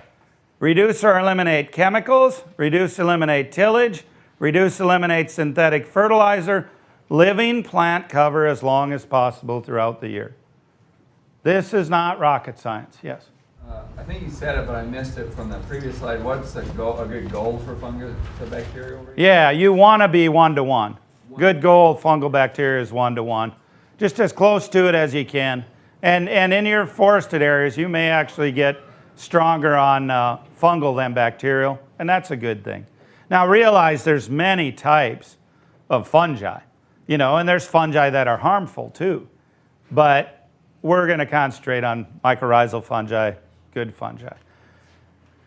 There's certain plant species that are more mycorrhizal compatible than others, and I've just listed a few of the common ones. Oats, barley, flax, your clover, sunflower. They'll really jumpstart mycorrhizal fungi.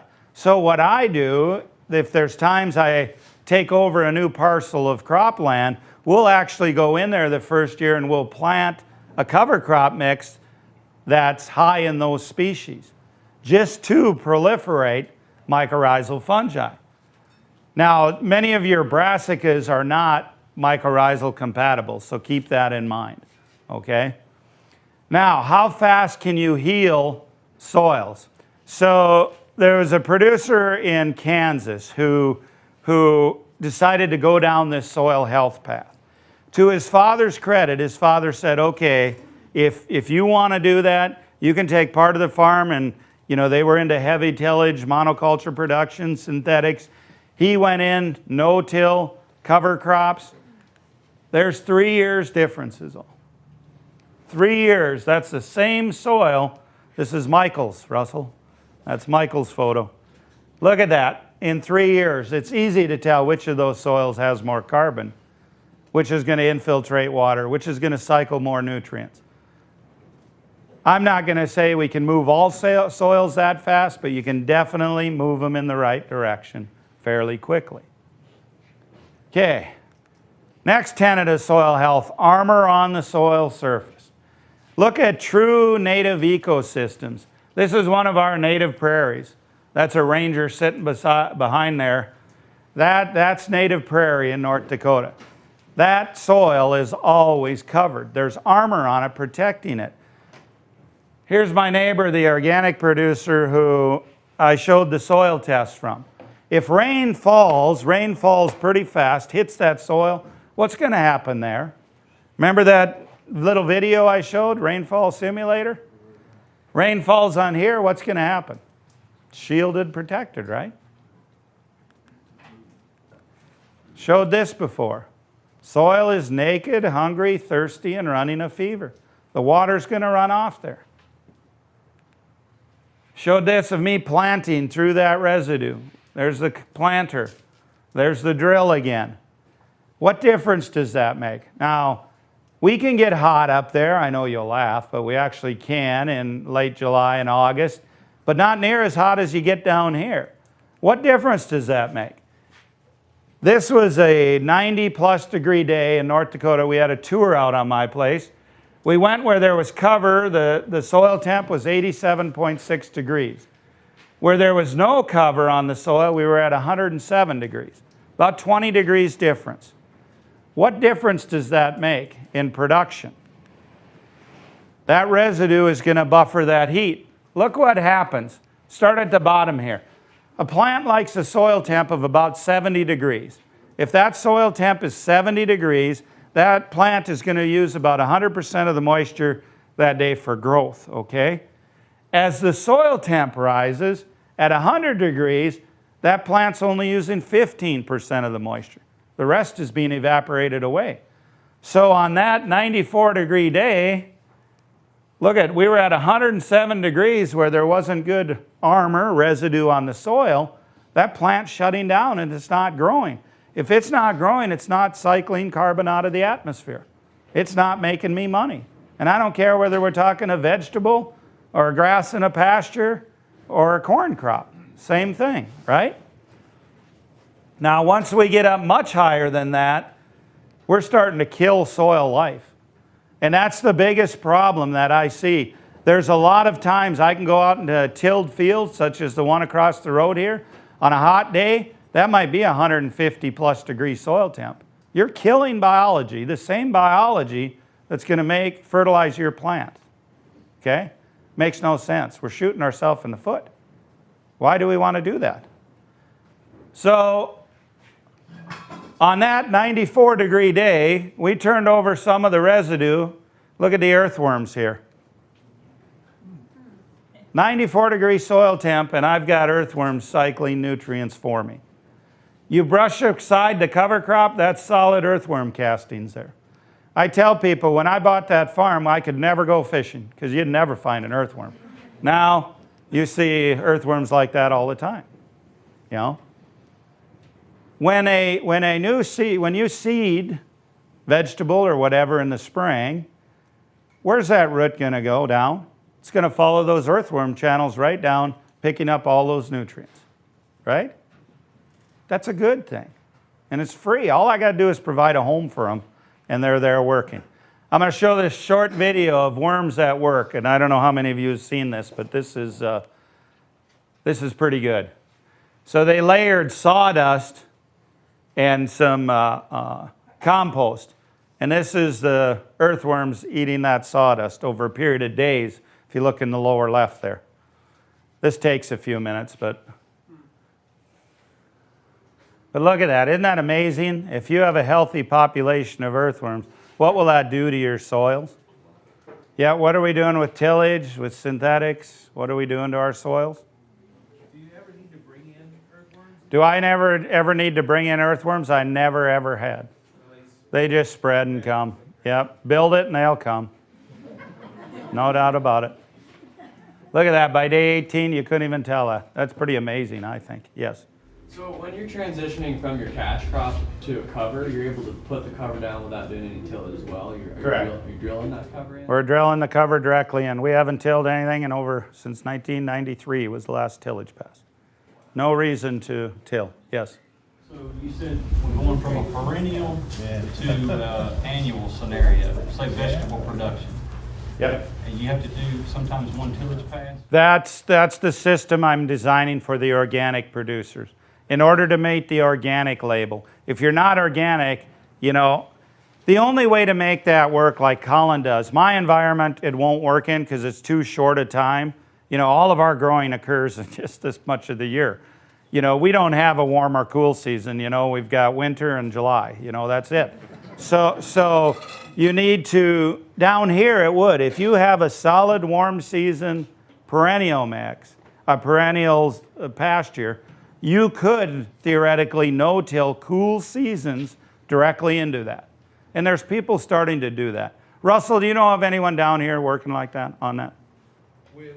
No, doing a Colin size scenario, cool seasons into warm season perennial pastures. Very little. Very little? Okay, Laura. There's a dairyman south of here, an hour and a half, who has been doing pasture crop. Oh, I've read about him. Forages. And his name's name? Tom Trampo. Yeah, I've read about him. Yep. So he's been doing it 30 years. Yep. So, and he's in Piedmont, South Carolina. There you go. There you go. So it can be done. But realize you have to have, you either have to have all warm seasons, then you interseed cool seasons in them, or in the northern environment, you have all cool seasons, you interseed warm seasons in them. The problem up our way is there's just not enough growing season. But in terms of vegetable production, Yep. you're aiming to do vegetables. If you're going from that perennial side to vegetables, how would you approach that? Okay, and you no longer want your perennials in there? Well, with some rotation. Yeah. Then you got two choices. It's either herbicide or tillage. That's your two choices. So I speak at a lot of organic conferences, and I tell them, I understand that's where your tillage pass is going to be. Just realize you're setting all this back. Okay? You're setting back the time clock, so to speak. I've seen where one tillage pass, it takes 20 years to where you can, until you can no longer see where that pass was. So that's, in my mind, that's the problem with organic agriculture then, is that we have to figure out how we can do that without that tillage pass, and I'm working on that. We're very close on our operation to being organic no-till. Yes? Do you think strictly in terms of soil biology, if you were to spray to kill that perennial, that would have less of an effect on that? Would spraying have less effect on soil biology? Yes, depending on which herbicide. We don't use glyphosate at all. That's a no-no on our operation. There's many problems with glyphosate. It's a chelator, it's a biocide, etc. All herbicides will have some negative effect. Don't get me wrong. I'm not advocating for using herbicides over the tillage. That's just a decision you have to make, There is no perfect world. I haven't found it yet. I have not found anyone yet who has made organic no-till work. We're really close, but we've been working on it a long time too. Yes? What about a rotation like cover crop, livestock, cover crop, vegetable? Hey, the question was, Rocco asked, a rotation of cover crops with livestock integration, then vegetables. Work fantastic. It'll work fantastic. And there's ways you can use livestock then. It'll advance your soil health further, and I'll talk about that coming up. But you can also use it to terminate the cover crop. You won't be perennials then. It'll be all annuals. It's all annual. Yep. And it's something we're working on here. Yeah, and that's great. You can certainly do that. And you got to get that one lick on it to get it established. And you kind of have to keep those cover crops going. Yep. But through crimping or animal. Yep, and it's certainly possible. It's certainly possible to do that, yes. So in that kind of scenario he's mentioning, if you're using pigs to turn stuff up, have you seen anything? I mean, they look certainly as destructive as a tiller. Have you seen any measurements or observations? Yeah, we've been doing that, and I'll be very honest, we're removing the pigs from the cover crops now. We're going to put them back on the perennial pastures where we had them in past years. We tried it on annual cover crops. It'll work if you have the manpower to move them almost daily. But you leave them for more than like 2-3 days, look out. A pig is a pig, Put lipstick on it, but it's still a pig, So, yeah. Other questions? All right. Okay, I'm going to show a series of slides here that really show the importance of diversity, and that's the third tenet of soil health, is diversity. So, in 2006, I was attending a No-Till on the Plains conference, and I met this man. This is Dr. Ademir Caligari from Brazil. In my mind, he's the world's foremost authority on cover crops. He's worked in well over 60 countries all over the world, working on improving soil health through cover crops. Dr. Caligari said two things that day that really struck me. He said, you give me 2 inches of precipitation a year, 200 inches, anywhere in between, I'll grow you a cover crop. And I'd been growing covers in North Dakota, but not to the extent I did since I met Dr. Caligari. The other thing he said is cover crops are meant to be seeded in multi-species combinations. I'll never forget when he said that, because I hit myself in the head and I said, Gabe, you idiot. Look how native prairie works. Native prairie is tremendously diverse. Yet, I was only growing covers in 2- and 3-way combinations. People thought I was crazy then. Well, what we decided to do, and by we I mean the Burleigh County Soil Conservation District, we had some plot land located a mile south of my ranch. Now, the winter of 05-06 was really abnormal for us. We didn't have a lot of snowfall. So we were seeding in May into pretty dry conditions. We decided we'd seed these cover crops as monocultures, and then we'd mix them together as multi-species combinations. Now, there was only an inch of rain from the time these covers were seeded up until July 31st when these photos were taken. So that's the monoculture of turnip on July 31st. Right next to it, you had a monoculture of radish. Same thing, all dried up. On down the line we went until we got to the diverse polyculture mixes. Now look at that. Now for years, everybody's been telling us, oh, you got to keep your fields clean and you can't have any competition. Really? Is that how nature functions? Now, the staff there at the soil district went and clipped the biomass and weighed it. We over tripled biomass where we had the diversity. Now, Dr. Nichols explained it this way, and she's talking about mycorrhizal fungi. Not only do the fungi provide for the needs of one plant, but that fungal hyphae pipeline connect to multiple plants, thus supplying the nutritional and energy needs of both microorganisms and the plants. So see, that's how nature works in adverse situations. These plants form a symbiotic relationship that benefit all. Now, I got these photos from Canada just a year ago. This is a triticale field. Looks pretty pathetic, right? Not going to be much crop to harvest there. Look, it's barely headed out. See a lot of bare soil. Okay. Here's a diverse polyculture. See the triticale in that's all headed out? Looks healthy, right? What's amazing is they're side by side. Planted the same date. That is just amazing when you look at it. Now think of the ramifications on production agriculture. You can, and I'll show you what we're doing. We're planting multi-species, so whatever cash crop's taller, the cover crops stay lower and you can combine. But this is the synergies we need to be taking advantage of. In the pink there, that's Dr. Yamili. She was responsible for that. Look at that. That's just absolutely mind-blowing. You know, that's how nature functions, yes. Are you broadcasting Yeah. the mix that's really thick and you're row seeding the... No, that's all seeded together in rows. It's all in rows there.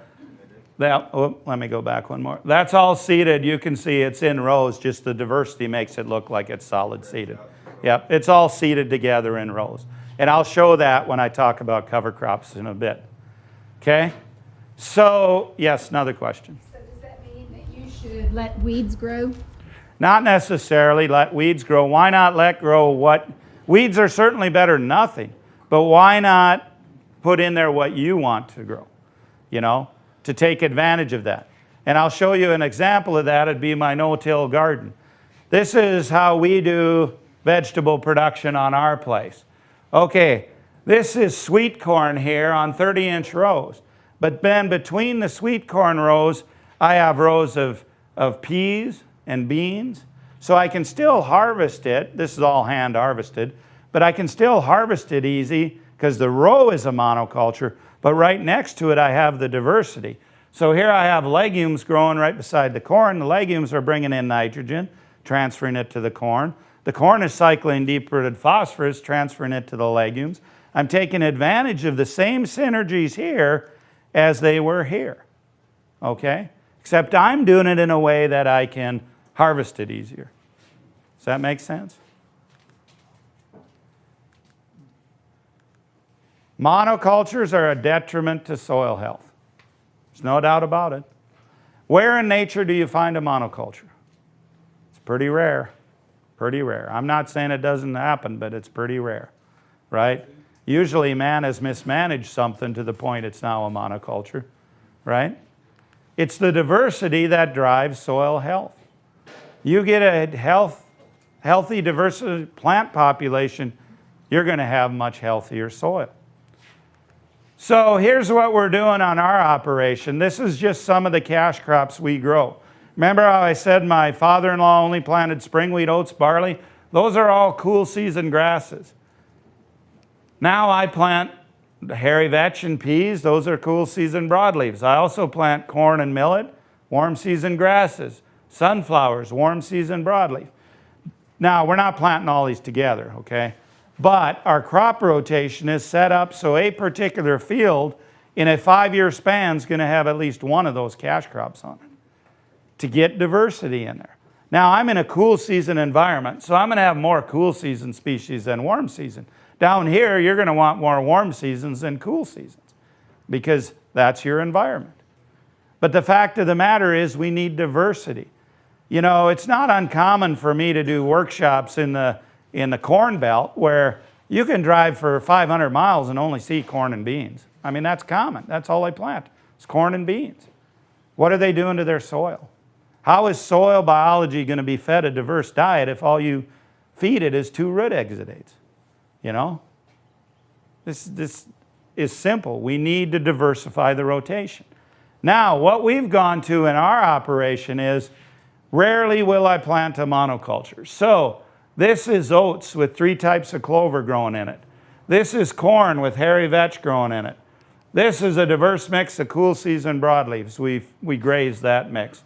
This here is my sunflowers, and there's actually 19 different species of covers growing underneath that sunflower crop. So I'm trying to never grow a monoculture because I know how nature functions.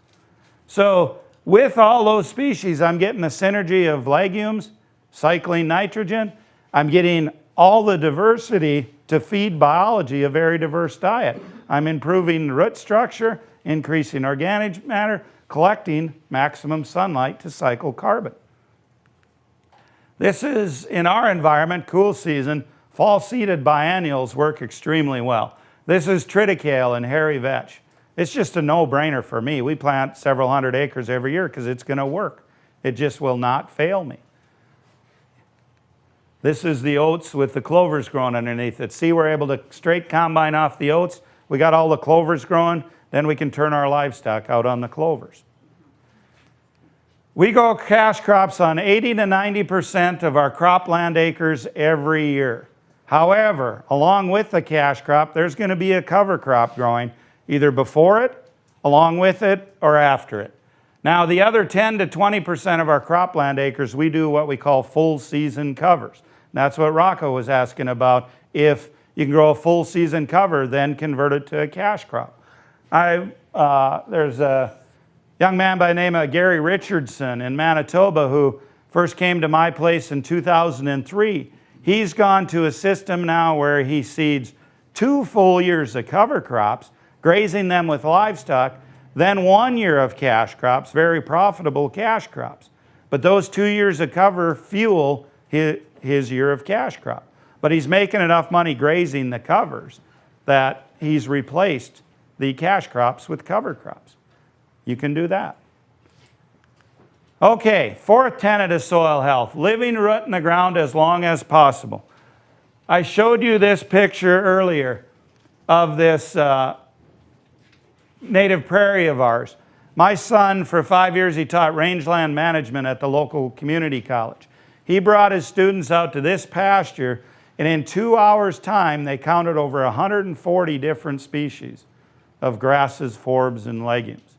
That's tremendous diversity.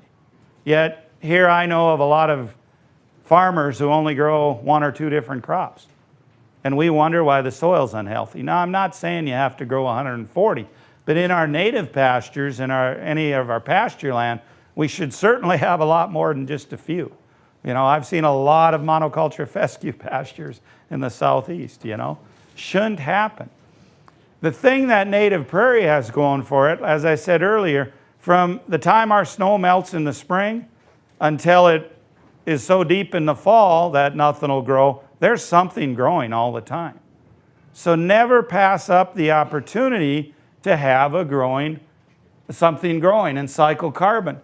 This was a rye field we combined. This photo was taken in October, this past fall. We had probably froze 15, 20 times by then. But due to the health of the soil, I still have a living cover. Because immediately after that rye crop was combined, I was in there seeding that cover crop. That's oats, peas, lentils, and radish growing in there. Now behind it up there, that's a cover crop of sorghum sudan grass. Look how green it is, and it froze many, many times. But the thing is, when you have healthy soil, you're able to extend your growing season. Our last frost in the spring is usually around mid-May. First one in the fall is give or take a couple days from September 10th usually. So that 120 days, I used to think that was my growing season. Now I can easily have things growing as long as we don't have snow up until Thanksgiving. Now this year we had several feet of snow by Thanksgiving, so it shut down earlier. But I've extended my growing season due to the health of our soils. Think of it this way, when we all came in here this morning, it was pretty cool in this room. The longer we sit here, temperature rises, right? That's the same way it is in the soil. You get a healthy soil full of biology, you're going to be able to extend your growing season later in the year because the soil health has increased. It all begins with photosynthesis. The more photosynthesis, the more carbon you're going to have cycling in your system. Take a look at that picture. Which field's going to capture more solar energy? That's a pretty easy question, isn't it? You know?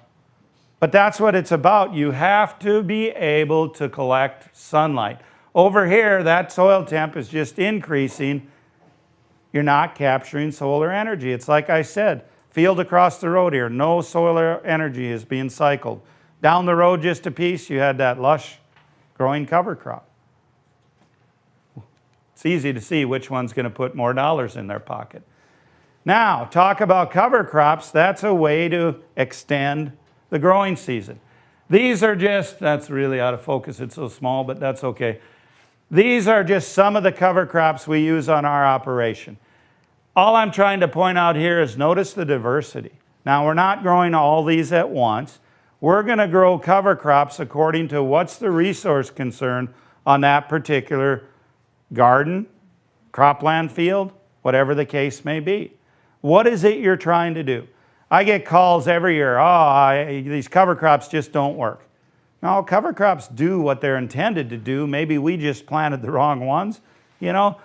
What is it you're trying to do? Do you want to improve infiltration? Do you want to add soil armor? You know, what is it? Do you want to feed livestock? Do you want to improve wildlife? Do you need to build your organic matter? Do you need to cycle more nutrients? What is it you're trying to do? Once you figure that out, then you can design and decide which cover crop species you want to plant. So for a gardener, what would you want to do? Maybe you want to cycle more nitrogen. Well, then you should be planting maybe some peas in the fall of the year to cycle nitrogen. You know, maybe you need armor. Maybe you got some bare soil. Well, then you better plant a higher carbon crop cover that's going to give you more armor. We can design our mixes all around this. This is just one of the cover crop combinations that I seeded. Now, I was out in California, they were eating things like that, and I'm like, oh, I usually seed it, but that particular mix had 19 different species in it, okay? But every one of these species had a specific reason for being in there. Yes? Okay, the difference in sizes of the seeds in your drilling. Yep. I think I have that photo maybe in this presentation. The question was the different size seed, how do you get it to seed right? Okay, I just set it so I'm covering the seed, seeding 1/2 inch, 3/4 of an inch deep. That large seed will break the way. You know, these beans and soybeans and these cowpeas and that, those cotyledons will break the way for that smaller seed, and then the clover, radish, millet, whatever will just come up with it. Now, I often get asked, well, does it settle out in the drill? We're only seeding 1/4 at a time, maybe 160 acres. I doubt there's many people down here seeding that much. It's not going to settle out by that time, by the time you're done. Even if it does settle a little, it's cover crop. Who cares? Who cares if it's not perfect, When seeds disperse naturally in the wind or by wildlife, it's not a perfect stand, right? So you don't pay any attention to it. Just get it in the ground rather than in the bag and it'll grow, usually, Okay, think of what I'm doing here with this much diversity though. I'm accelerating biological time. If I was to seed every one of those cover crop species as a monoculture, it'd take me 19 years to do what I'm going to do in 1 year, right? I'm speeding things up. That's how nature functions. Think of it if you're a microorganism in the soil and I only seed flax. You're only going to get fed those root exudates from that flax plant. Now you go in there and seed all these things, all of a sudden that biology is going, wow, I'm at a buffet, Then the biology gets looking like me. That's how it works, okay? It's all about creating a healthy soil ecosystem. To do that, you need diversity. Now, every one of these species, as I said, serves a different purpose. Sunflower has a very deep taproot, really likes heat in the summer. So we put that in for that reason. Also, when it flowers, it attracts a lot of pollinator insects. Sorghum sudan grass, fibrous root system. So you're going to build more soil aggregates with it. German millet, another fibrous root system. Soybeans, cowpeas, legumes to fix nitrogen. The kale really has a broad, wide leaf, collect more sunlight. Radish, very deep taproot, break up hardpan areas. And down on the line you go. Every one of these species has different abilities. And there are many good books out there. One of them is put out by SARE, S-A-R-E. It's free, available online. Farming Cover Crops Profitably. You can learn about these different species and what each one does. If you're going to deal with a seed source, to source your cover crop seed, you call them up or go to their office. The first thing they should ask you is your name and your location. After that, they better be asking you what's your resource concern. If they're not, don't do business with them because they're just going to try and sell you something. Okay? Make sure your seed supplier knows what each of these species does, the advantages and disadvantages of both, because I've seen a lot of wrecks with cover crops too. Wasn't the cover crop that caused it, it was just that the wrong species was used to address the resource concern of that particular individual. Now, one of the benefits of planting diverse mixes is, look at all the different leaf sizes and shapes I have there. No matter what angle that sun's at, I'm going to be able to take in the most sunlight, photosynthesize, thus putting the more carbon into my soil and improving the soil. So for our gardens, we love a diverse cover crop mix on there, the year prior, because it's really collecting a lot of sunlight. We've got a lot of carbon stored. That'll feed the next year's vegetable production. So this was a particular cover crop I seeded in August. There we are by mid-September. Now I guarantee you that's had less than an inch of rain on it since seeding, because our rain usually shuts off in early July and we don't get rain again until late September, usually. That's not uncommon for us at all. But look at the diversity out there. What I'm really trying to do is feed everything, both the above ground biology, in this case wildlife, also the insects. And so many people look at insects as a pest. We need to change our mindset as far as that's concerned. This is Phacelia, and there's a native pollinator bee on there. I had a group from the Xerces Society out to my place last summer, and they were just going nuts because they've never seen as many species of native pollinators. But the reason is we try and have pollinating flowers to attract the pollinators blooming at all times throughout the growing season on our operation. It's a proven fact that if you have a beehive located within a quarter of a mile of any of your crops that need pollinating, you're going to get about a 10% increase in pollination rates. Why wouldn't you want that? Why wouldn't you want to attract them? The other thing is, a lot of these insects are predators, like lady beetles. They're ferocious predators. Why do I want to go apply some chemical, especially on food we're going to eat, but I don't want to apply it anyway, when I can have predator insects that'll take care of them for me? Jonathan Lundgren, who's a really good entomologist, told me this. For every insect species that's a pest, there are 1,700 that are beneficial. So here farmers are out there trying to kill that pest. Why not just try and provide a home for a few of the 1,700? They're going to take care of that pest, right? You know, it just amazes me how backwards we've gone in production agriculture. They set up a camera in a cornfield in Iowa, and they took a picture over 24 hours of video of all the activity on that square area in 24 hours. What do you got? Grasshoppers, mosquitoes, and more grasshoppers, mostly pests, right? Then they set it up over native prairie. Look at that. That's life. And when you take into account that the majority of these are beneficial, I would take this over that any day. Any day. Now, in saying that, I'll tell you some exciting research that's going to be released here. It has just gone to be peer-reviewed. But Dr. Lundgren did a 2-year study with some of his grad students where they went to regenerative producers such as mine, and our operation was one of them, and they tested, we're growing corn without any stack traits, so no corn rootworm, no corn BT, none of that. But we're using covers with a lot of diversity. Then they went to producers near us who were using those stack trait genetics for pest control.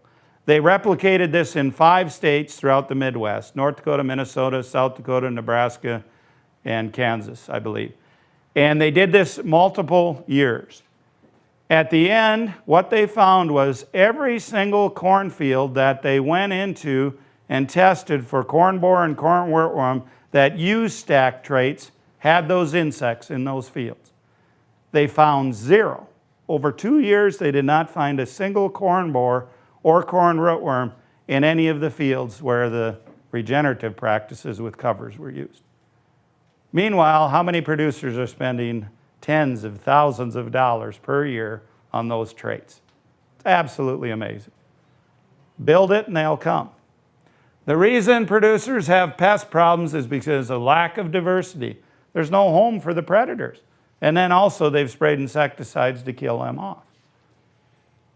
Now, one of the things we've moved into on our operation, we're starting in some fruit production. So we have orchards of fruit trees, and then here we've planted nut trees. But what we're doing underneath that is we're seeding perennial mixes to attract those insects. So this is chicory in bloom. See the sheep in there grazing. But we're not only planting species for long-term production, the perennial fruit and nut trees, but we're using this to attract all our pollinator and predator insects, plus we're grazing it with sheep to convert it to dollars early on. All producers have some little odd area, corner of a field or a field out of place, something like that, where they could be planting perennials in order to attract those beneficial insects. Yes? Dr. John Andre out of Clemson has done some work with the chicory and lambs and has proven that it has a really great effect on worming the lambs. Chicory has a great effect on deworming?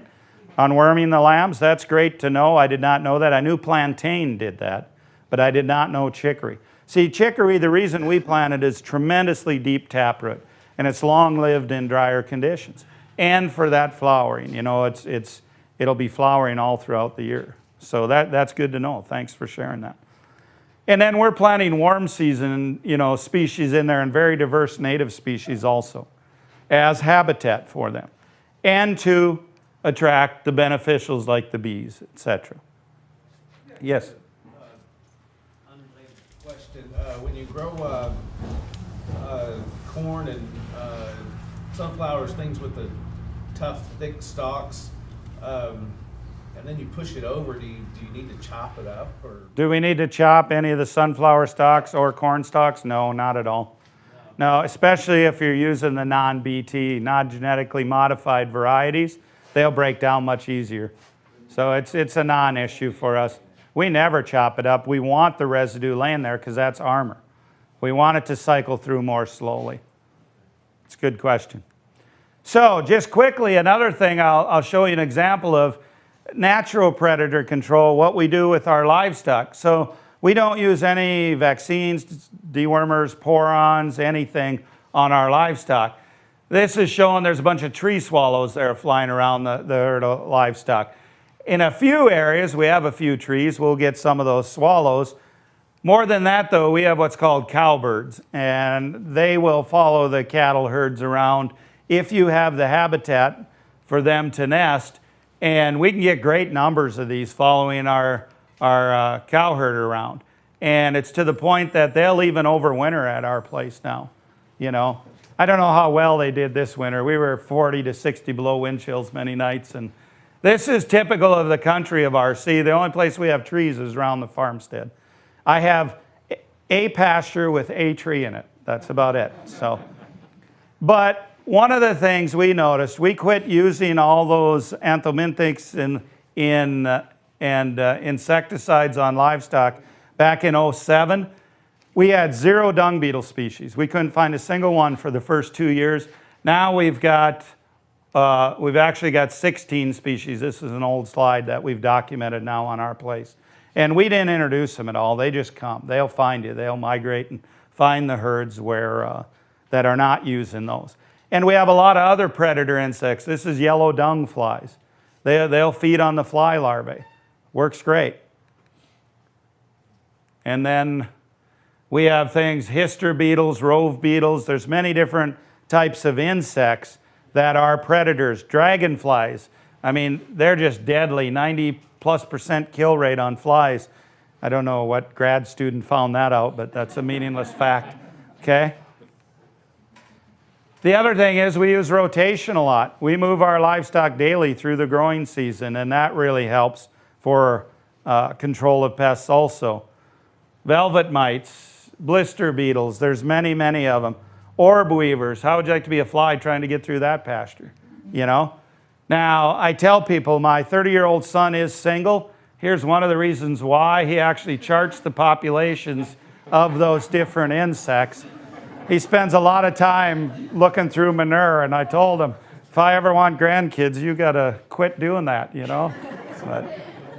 But he's charted. His whole point here is realize, this is months of the year, realize, you know, come February, we're actually starting to see some dung beetles show up even that early in a healthy environment.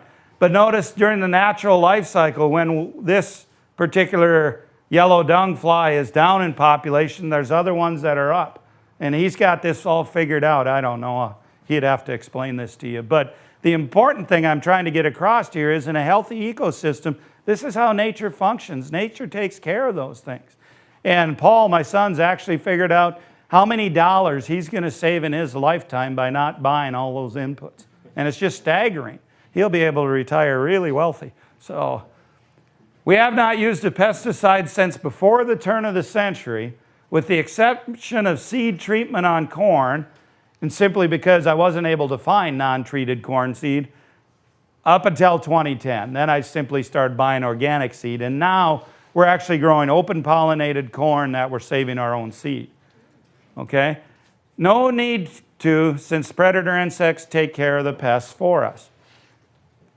If you build it, they will come, plain and simple. Here's another interesting fact. This work was done also by Dr. Jonathan Lundgren.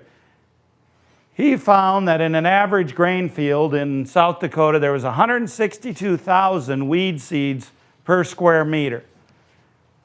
If you have a healthy population of insects, they'll eat 10% of the weed seeds per day.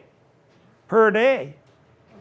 Think of what that. I often get asked the question, Gabe, don't all these cover crops that you're letting go to seed become weeds? I just don't see it, and this is the reason why.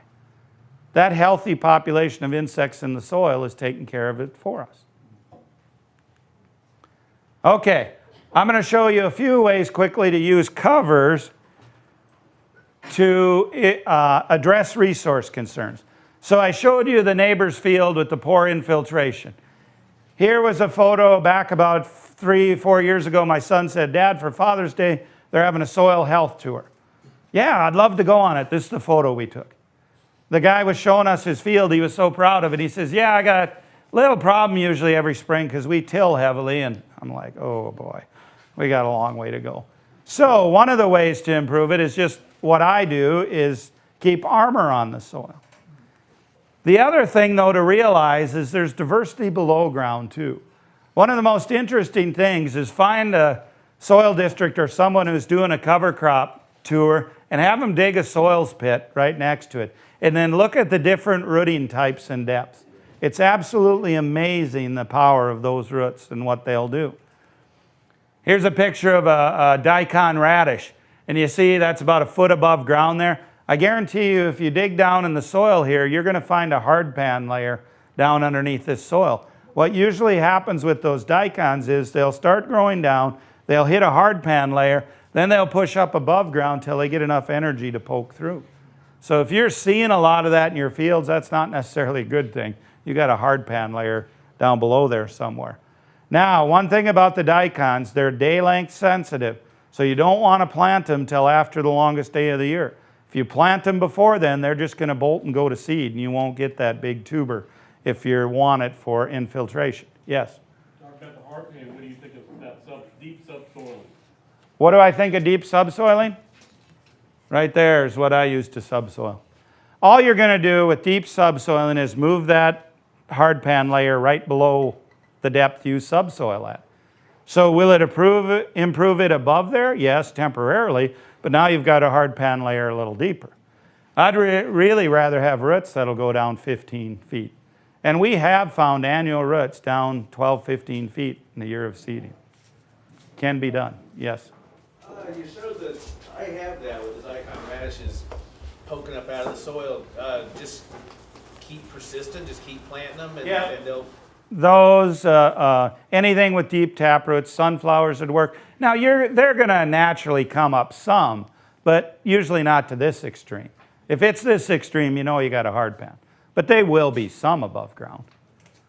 And these daikons can get really big. That's a 16-inch tire there. You know, that's huge. My friend David Brandt in Ohio, he always brags about his large daikons.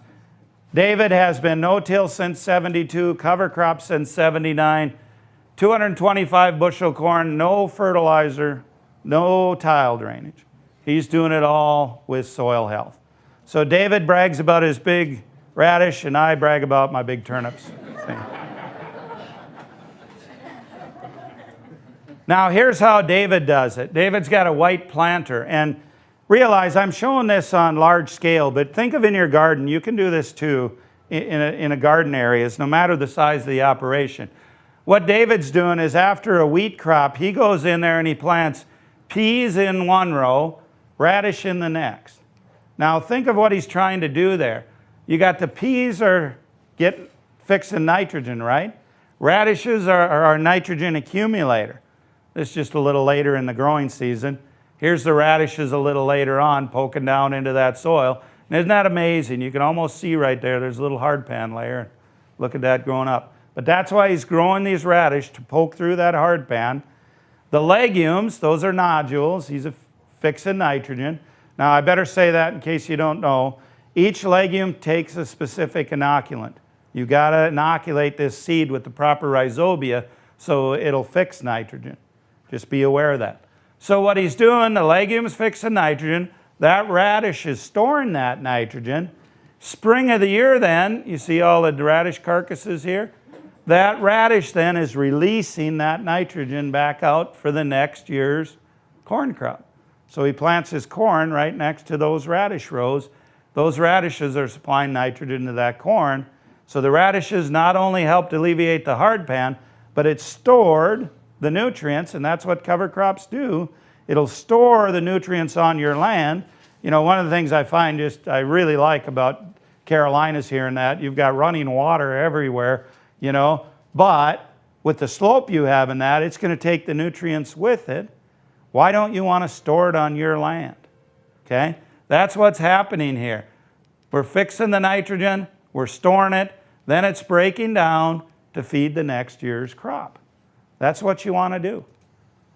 There's a really good example. Look at all those radish holes there. Think of how that improved infiltration too.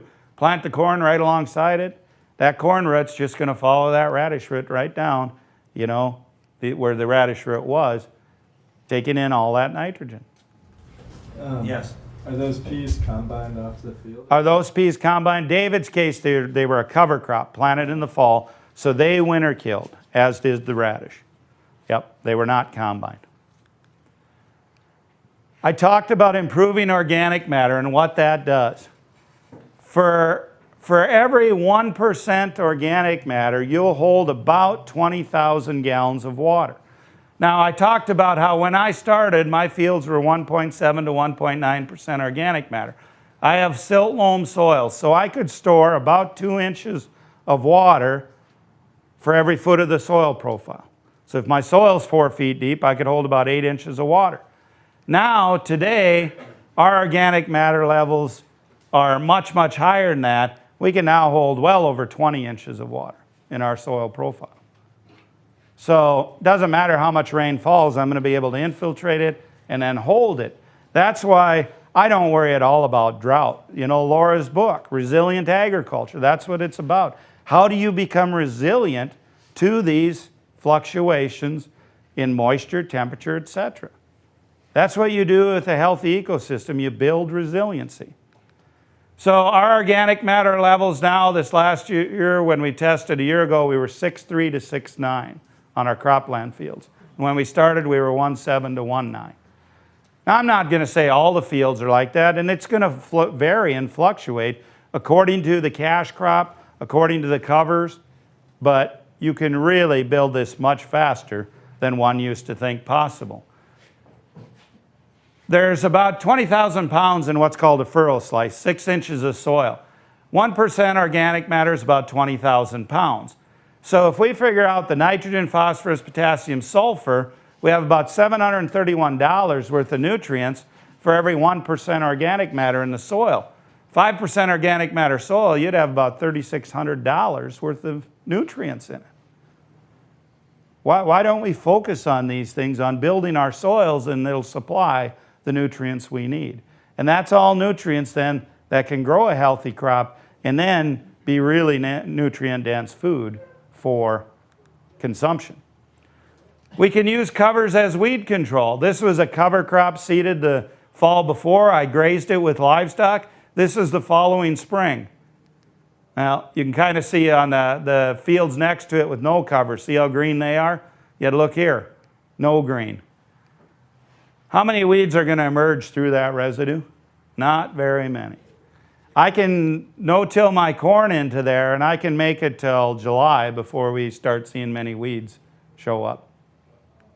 Here's a really good picture. This is of a producer back home who he planted peas in both these fields the year before, grew a cover crop following the peas. He combined off the peas. On this side of the tree row, no cover crop here. This is the next spring. Now, he was able to graze his livestock on that cover crop, thus converting some to dollars. But look at the weed control. He had 2 more chemical passes over here. You can use weeds for that. Use cover crops, excuse me, for that. So one of the issues a lot of crop producers ask me is, all right, what if with all that residue your soils are so cold? This is a producer about 20 miles north of me. We went up to his place. You could see what he planted the previous 5 years. It was corn and spring wheat, winter wheat, sunflowers, and barley. You know, he had a tremendous amount of residue. He doesn't have a residue problem. He had a carbon-nitrogen ratio problem. He planted all species that were high in carbon, low in nitrogen.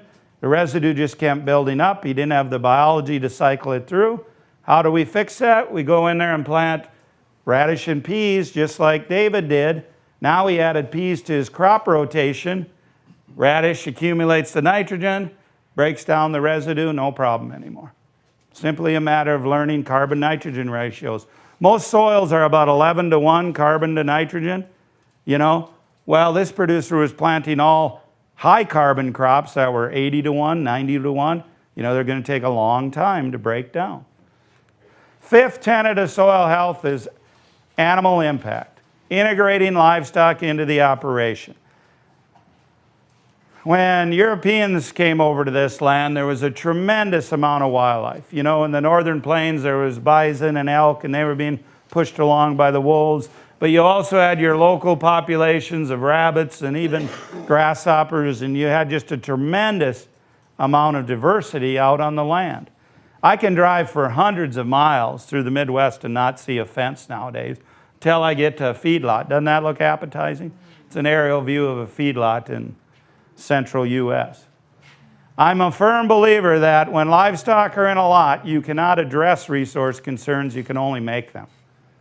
And I think that's one of the real travesties to the environment that we're doing now is we're confining all of our animals. And it really makes for tough situations. You know, I fly from here on Monday up to Pennsylvania, and the issues they're having there due to the large amount of dairies and that, they're getting too much phosphorus built up. And you know, with the Chesapeake, that's become a real issue. And you look at what we're doing in agriculture, what we're contributing to some of these water problems, it is really scary. So this is our ranch, and this is part of it. It's not all of it. But the light blue areas are cropland areas. The light green areas, that's what I call my tame grass pasture. In other words, it was cropped at one time, and now it was seeded back to perennials. Then everything outlined in yellow is all native pasture. So how do we integrate these so we can get livestock out on all the parcels, all the landscape? And one of the ways we do that is with covers. And we will plant covers according to when we have a gap in our forage production. You know, when is our native pastures not at their peak for forage? When do we need the energy? So in this particular case, this is a diverse mix that we're going to graze with our grass finishers. Diversity helps prevent off flavors. So many times people say, oh, I don't like the taste of grass finished beef. Well, what was it finished on? If you have a diverse mix, you can certainly alleviate some of those off flavors. We'll put plantain in the mix because it's a natural anthelmintic. It'll take care of some internal parasites, as will chicory, evidently. Then what we'll do, we'll allow the animals, when we're grass finishing, to select for energy. We're not going to make them eat everything, those that we're grass finishing on. We can get really good gains on this. This past year, we averaged 4.05 pounds a day gain on our finishers, and those finishers were weighing from 1,000 to 1,350 pounds, and we're still getting that kind of gains on there. Year in and year out on our covers, we'll easily average 2¼ pounds a day gain or more on these. Here's, this was just taken this last fall. This was a brown midrib, sorghum, sudan, cowpea, mung bean, kale mix with some clover. And see, we're letting them just strip the leaves and they're leaving the rest. That's the armor, that's the carbon to cover the soil, but they're putting on tremendous weight gain while doing that. After they move through and it'll dry up, die down, look at that armor on the soil. Then next year, I can no-till my cash crop in there. I don't have to worry about weed control. It's taken care of. I don't have to worry about it getting too hot. There's no bare soil. Plus, it's feeding all those worms and biology. The other thing we'll do on our operation, you had a question, Rocco? Yeah, but when you planted into that warm mix, where you were planting into pasture? No, I never plant into pasture on my place. This was in cropland. That was a barley pea field that we had grazed off previous. And then in July, you know, we grazed it in early July and come right behind with this warm season mix. Yep, in that particular field's case. Now, some of our covers then, if we're not going to grass finish on them, we'll seed a little different mix, and that's where we winter our cow herd. We calve in late May and June, and then we leave the calves on the cows all winter, and they're out grazing covers. Now, this winter, it's been extremely difficult. We had to move to some what we call bale grazing, where we got the bales set out on those tame grass pastures, and the cattle have access to them, because we had 5 feet of snow. You could drive a tractor over. It was blowing so hard. Well, our cattle do a lot for us, but that was asking a little too much. So here we'll be able to push posts in the ground even in the winter, and then rotate the cattle through there, through those covers. This just shows we're moving them about twice a week during the winter. At least that's what my son tells me. I'm not home, so I really don't know how often he moves them, but he tells me he gets them moved. Now, North Dakota State University did some really good research as far as the nutrient quality of these forages in the winter after they've froze off, and we're able to plant species that'll hold its nutrients longer into the winter. For instance, hairy vetch in December will still be 18% crude protein, 70% TDN. That'll balance the protein needs of any livestock during the winter months, about any livestock anyway. Gabe, what are the genetics in your beef? Yeah, the genetics in the beef herd. I sold bulls for 26 years. We were balancer bulls, Gelbvieh Angus, Gelbvieh Red Angus. I should have probably dispersed those. The Gelbvieh are just too big to grass finish in our environment, but they made really good windbreak for the smaller cows, so we kept them. They were, however, acclimated to our environment, so we did not just sell those off and go buy some. We let our cattle select for themselves. So we never keep an open cow, but here's our whole culling process. As long as that cow brings us a live calf every year and her disposition's okay in that, they can live as long as they want at our place. You know, now, I'll be very honest, back here 3 years ago when cattle hit $3,000 plus, we went out and everything over the age of 15 we sold. And we had 80 some head that were that old. So that'll tell you how long they can live in our environment. Now what we do for the heifers, and I'll just briefly explain that, we fence line wean these calves. Matter of fact, next week when I get home, we plan on weaning. And then they'll go right out on some stockpiled forage that we left from the year before, unless we have too much snow. But then come August, we'll take and split the steers from the heifers. All the heifers will get exposed to the bull for 30 days. At the end of that, come December, we'll ultrasound those heifers. Whatever's bred goes into the cow herd. Whatever's open goes to grass finishing. Now, we do have to sell some bred heifers because we don't get a whole lot of open cows.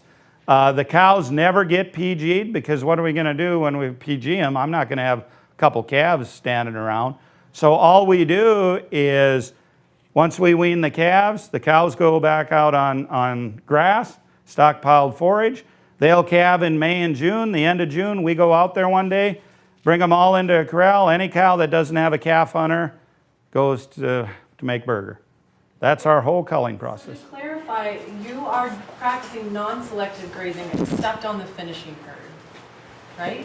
What do you define what you like mean? High stocking densities, pretty much forcing them to eat and or trample everything there? No, on the grass finishers are not high. I understand that, Yeah. but what about everybody else or overwintering? Yeah, overwintering certainly not because it's a labor thing. I'll show you this afternoon all my son has to do while I'm gone. He keeps pretty busy. Might be part of the reason he's still single, we'll see. But there's no reason to move them more often than that. During the growing season, the cow herd gets moved once a day. The yearlings and finishers, I'm in charge of those groups. They can be moved anywhere from once to 6 times a day, depending on what we're trying to do for the resource. If we want to lay down armor, we'll be up at times over 1 million pounds of beef per acre, high stock density. Normally, we like that sweet range of anywhere from 250 to 500,000 pounds of animal live weight per acre, which I don't consider ultra high stock density. A lot of people think it is, but we don't. You know, that's just how we run things. Okay? The other thing is you got to allow your livestock to do what they do best. Don't give them a bed and breakfast. It amazes me. Last winter, I spent 2 weeks in Texas. There's guys down there in Texas feeding hay 5 times longer than I feed it. In North Dakota. It was kind of related to that as far as stockpiling and how the nutrients stay or not stay in the grass. I don't know much about it, but I've heard something here where it can be still very biologically active and raining, but maybe the grass isn't really growing that much. Can leaching be a problem? Oh yeah, certainly. Can nutrients be leached? Oh, certainly it can be. Because that's kind of getting frozen. And Yep. See, there's a lot of beauties about living in my environment. One, we don't have millions of people crammed into a small area. But one of the beauties is, I mean, it freezes where everything's frozen solid and your nutrients, everything are going to be there. That's why in this environment, what the role I see for cover crops is to have something growing during that time of the year when your native or perennial species are not at their nutritional peak. See? Yeah, exactly. But my point being, why be out there feeding them hay and that when they could be out grazing? Now, obviously, in real wet environments, you got a challenge with some pugging of soils and things you're going to have to address. You know, I know that. So, any questions? I'm right up to break time. Isn't that about perfect time? Any other questions?